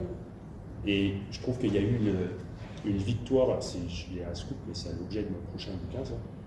Comment, en fait, ce qu'on appelle en sociologie la petite bourgeoisie économique, c'est un terme, il faudrait... Mais en gros, les gens qui ont un peu de sous, ici, qui votent à droite, qui ont porté même historiquement d'ailleurs le vote extrême droite, sont proches en fait des catégories de la population les moins favorisées. Alors qu'en ville, les gens qui votent à gauche, il y a une distance sociale qui est beaucoup plus grande avec les gens des cités. Ils arrivent à se faire élire en fait parce que dans les quartiers populaires, personne ne vote avant tout. Donc les quelques-uns qui votent, c'est les populations diplômées qui votent à gauche, c'est un raz-de-marée, je veux dire. Et là, on va arriver de plus en plus à ça. Les prédictions politiques, c'est ça, c'est des terres très très à droite où vraiment il n'y a pas débat, et des terres très très à gauche qui vont être dans les villes où il n'y aura pas débat non plus. Et du coup, voilà, ça va se polariser, s'homogénéiser, et la pensée unique, elle se forme comme ça. C'est comme je citais tout à l'heure, je crois, les enquêtés qui disaient, il y en avait un notamment qui m'avait marqué comme ça, j'étais sûr que c'était vraiment quelqu'un de très marqué à l'extrême droite, et qui en fait, la plupart, je disais qu'il ne votait pas, mais lui, il votait à gauche. Et il me disait, jamais je dirais que je vote à gauche ici. Et c'était un gars qui bossait dans le bâtiment, qui était dans une petite entreprise avec son oncle, etc. Enfin, le truc vraiment classique où il y a une forme de dépendance un peu, où il dit je ne peux pas me barrer parce que voilà, enfin, on est tous imbriqués, quoi. Si je me barre, c'est fini. C'est fini pour moi, ma réputation, même son couple, limite, tout était imbriqué. Et par contre, en fait, il y avait une conscience politique vachement aiguisée. Il me sortait des trucs que je ne connaissais pas, enfin voilà, il s'en enseignait vachement. Et il me disait, mais je vote à gauche, et puis moi, tu sais, je lis des bouquins d'histoire, donc j'ai appris. Et en fait, par contre, si je le dis ici, on va me traiter de wawash, enfin, de babakou. Du coup, potentiellement, après, de stigmatiser, d'être traité de cas sociaux si on perd son boulot. Et il ne pouvait pas le faire, il n'était pas en mesure de le faire.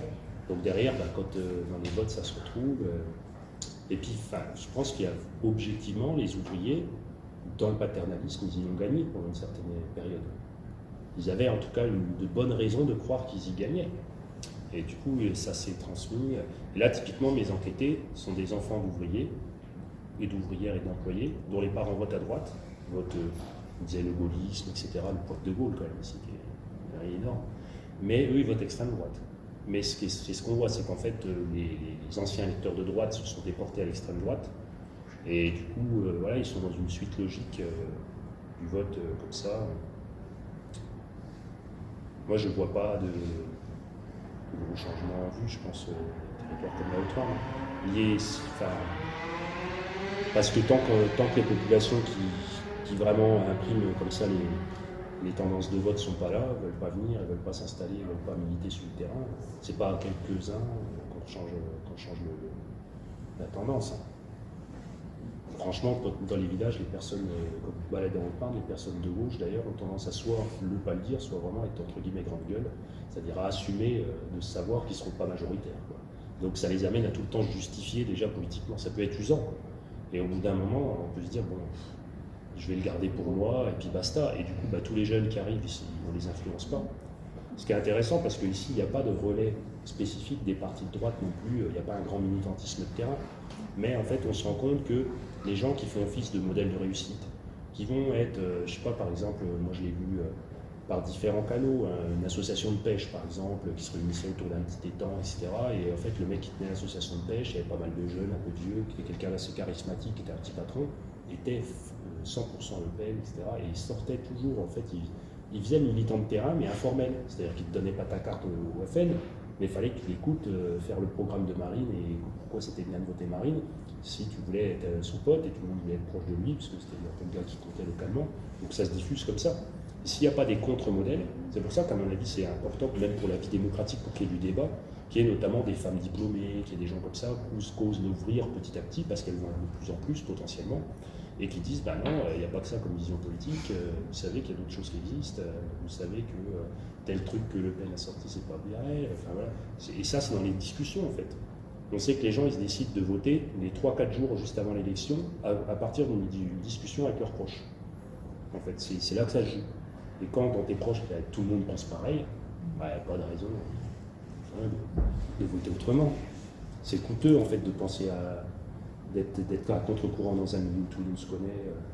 C'est comme, je sais pas, c'est plus coûteux à la campagne, on le sait, d'être homosexuel, d'être déviant. Enfin, on va être catégorisé déviant pour des pratiques qui ailleurs peuvent être même valorisées dans certains espaces à l'échelle très locale. Mais enfin, il faut être dans le moule, comme on dit. Merci beaucoup. Je pense que justement, là, pardon, il y avait une question. Excusez-moi. Non, allez-y. Allez-y. Non, parce que vous sembliez dire au cours de la conférence qu'il y avait très peu de brassage social finalement dans les campagnes, et là vous venez de pointer le fait qu'il y avait quand même une sorte de cohabitation entre classes sociales différentes. Vous parlez de la petite bourgeoisie industrielle. Ouais. À quel point justement ce brassage social est inexistant dans les campagnes? Là où je dis qu'il n'y a pas de brassage social, c'est que souvent on le pense en termes de classe sociale. Moi je pense que c'est un peu étriqué, vous parlez que de classe. C'est des gens qui, dans l'espace social, sont très proches. C'est-à-dire qu'ils ont les mêmes styles de vie, les mêmes aspirations pour leurs enfants, notamment vis-à-vis des hommes, qu'on prend en fait des hommes peu diplômés, qui gagnent ou pas plus ou moins d'argent, ils vont se mettre en couple par contre avec les mêmes femmes. Enfin, pas la même, tu vois, les mêmes genres de femmes. Et ils vont aspirer au même mode conjugal. Ils ont le strict des tâches, tu vois, où eux ils se disent, moi je veux prolonger ma jeunesse, et puis la copine est plutôt à dire, moi je veux être mère plutôt. Enfin, voilà.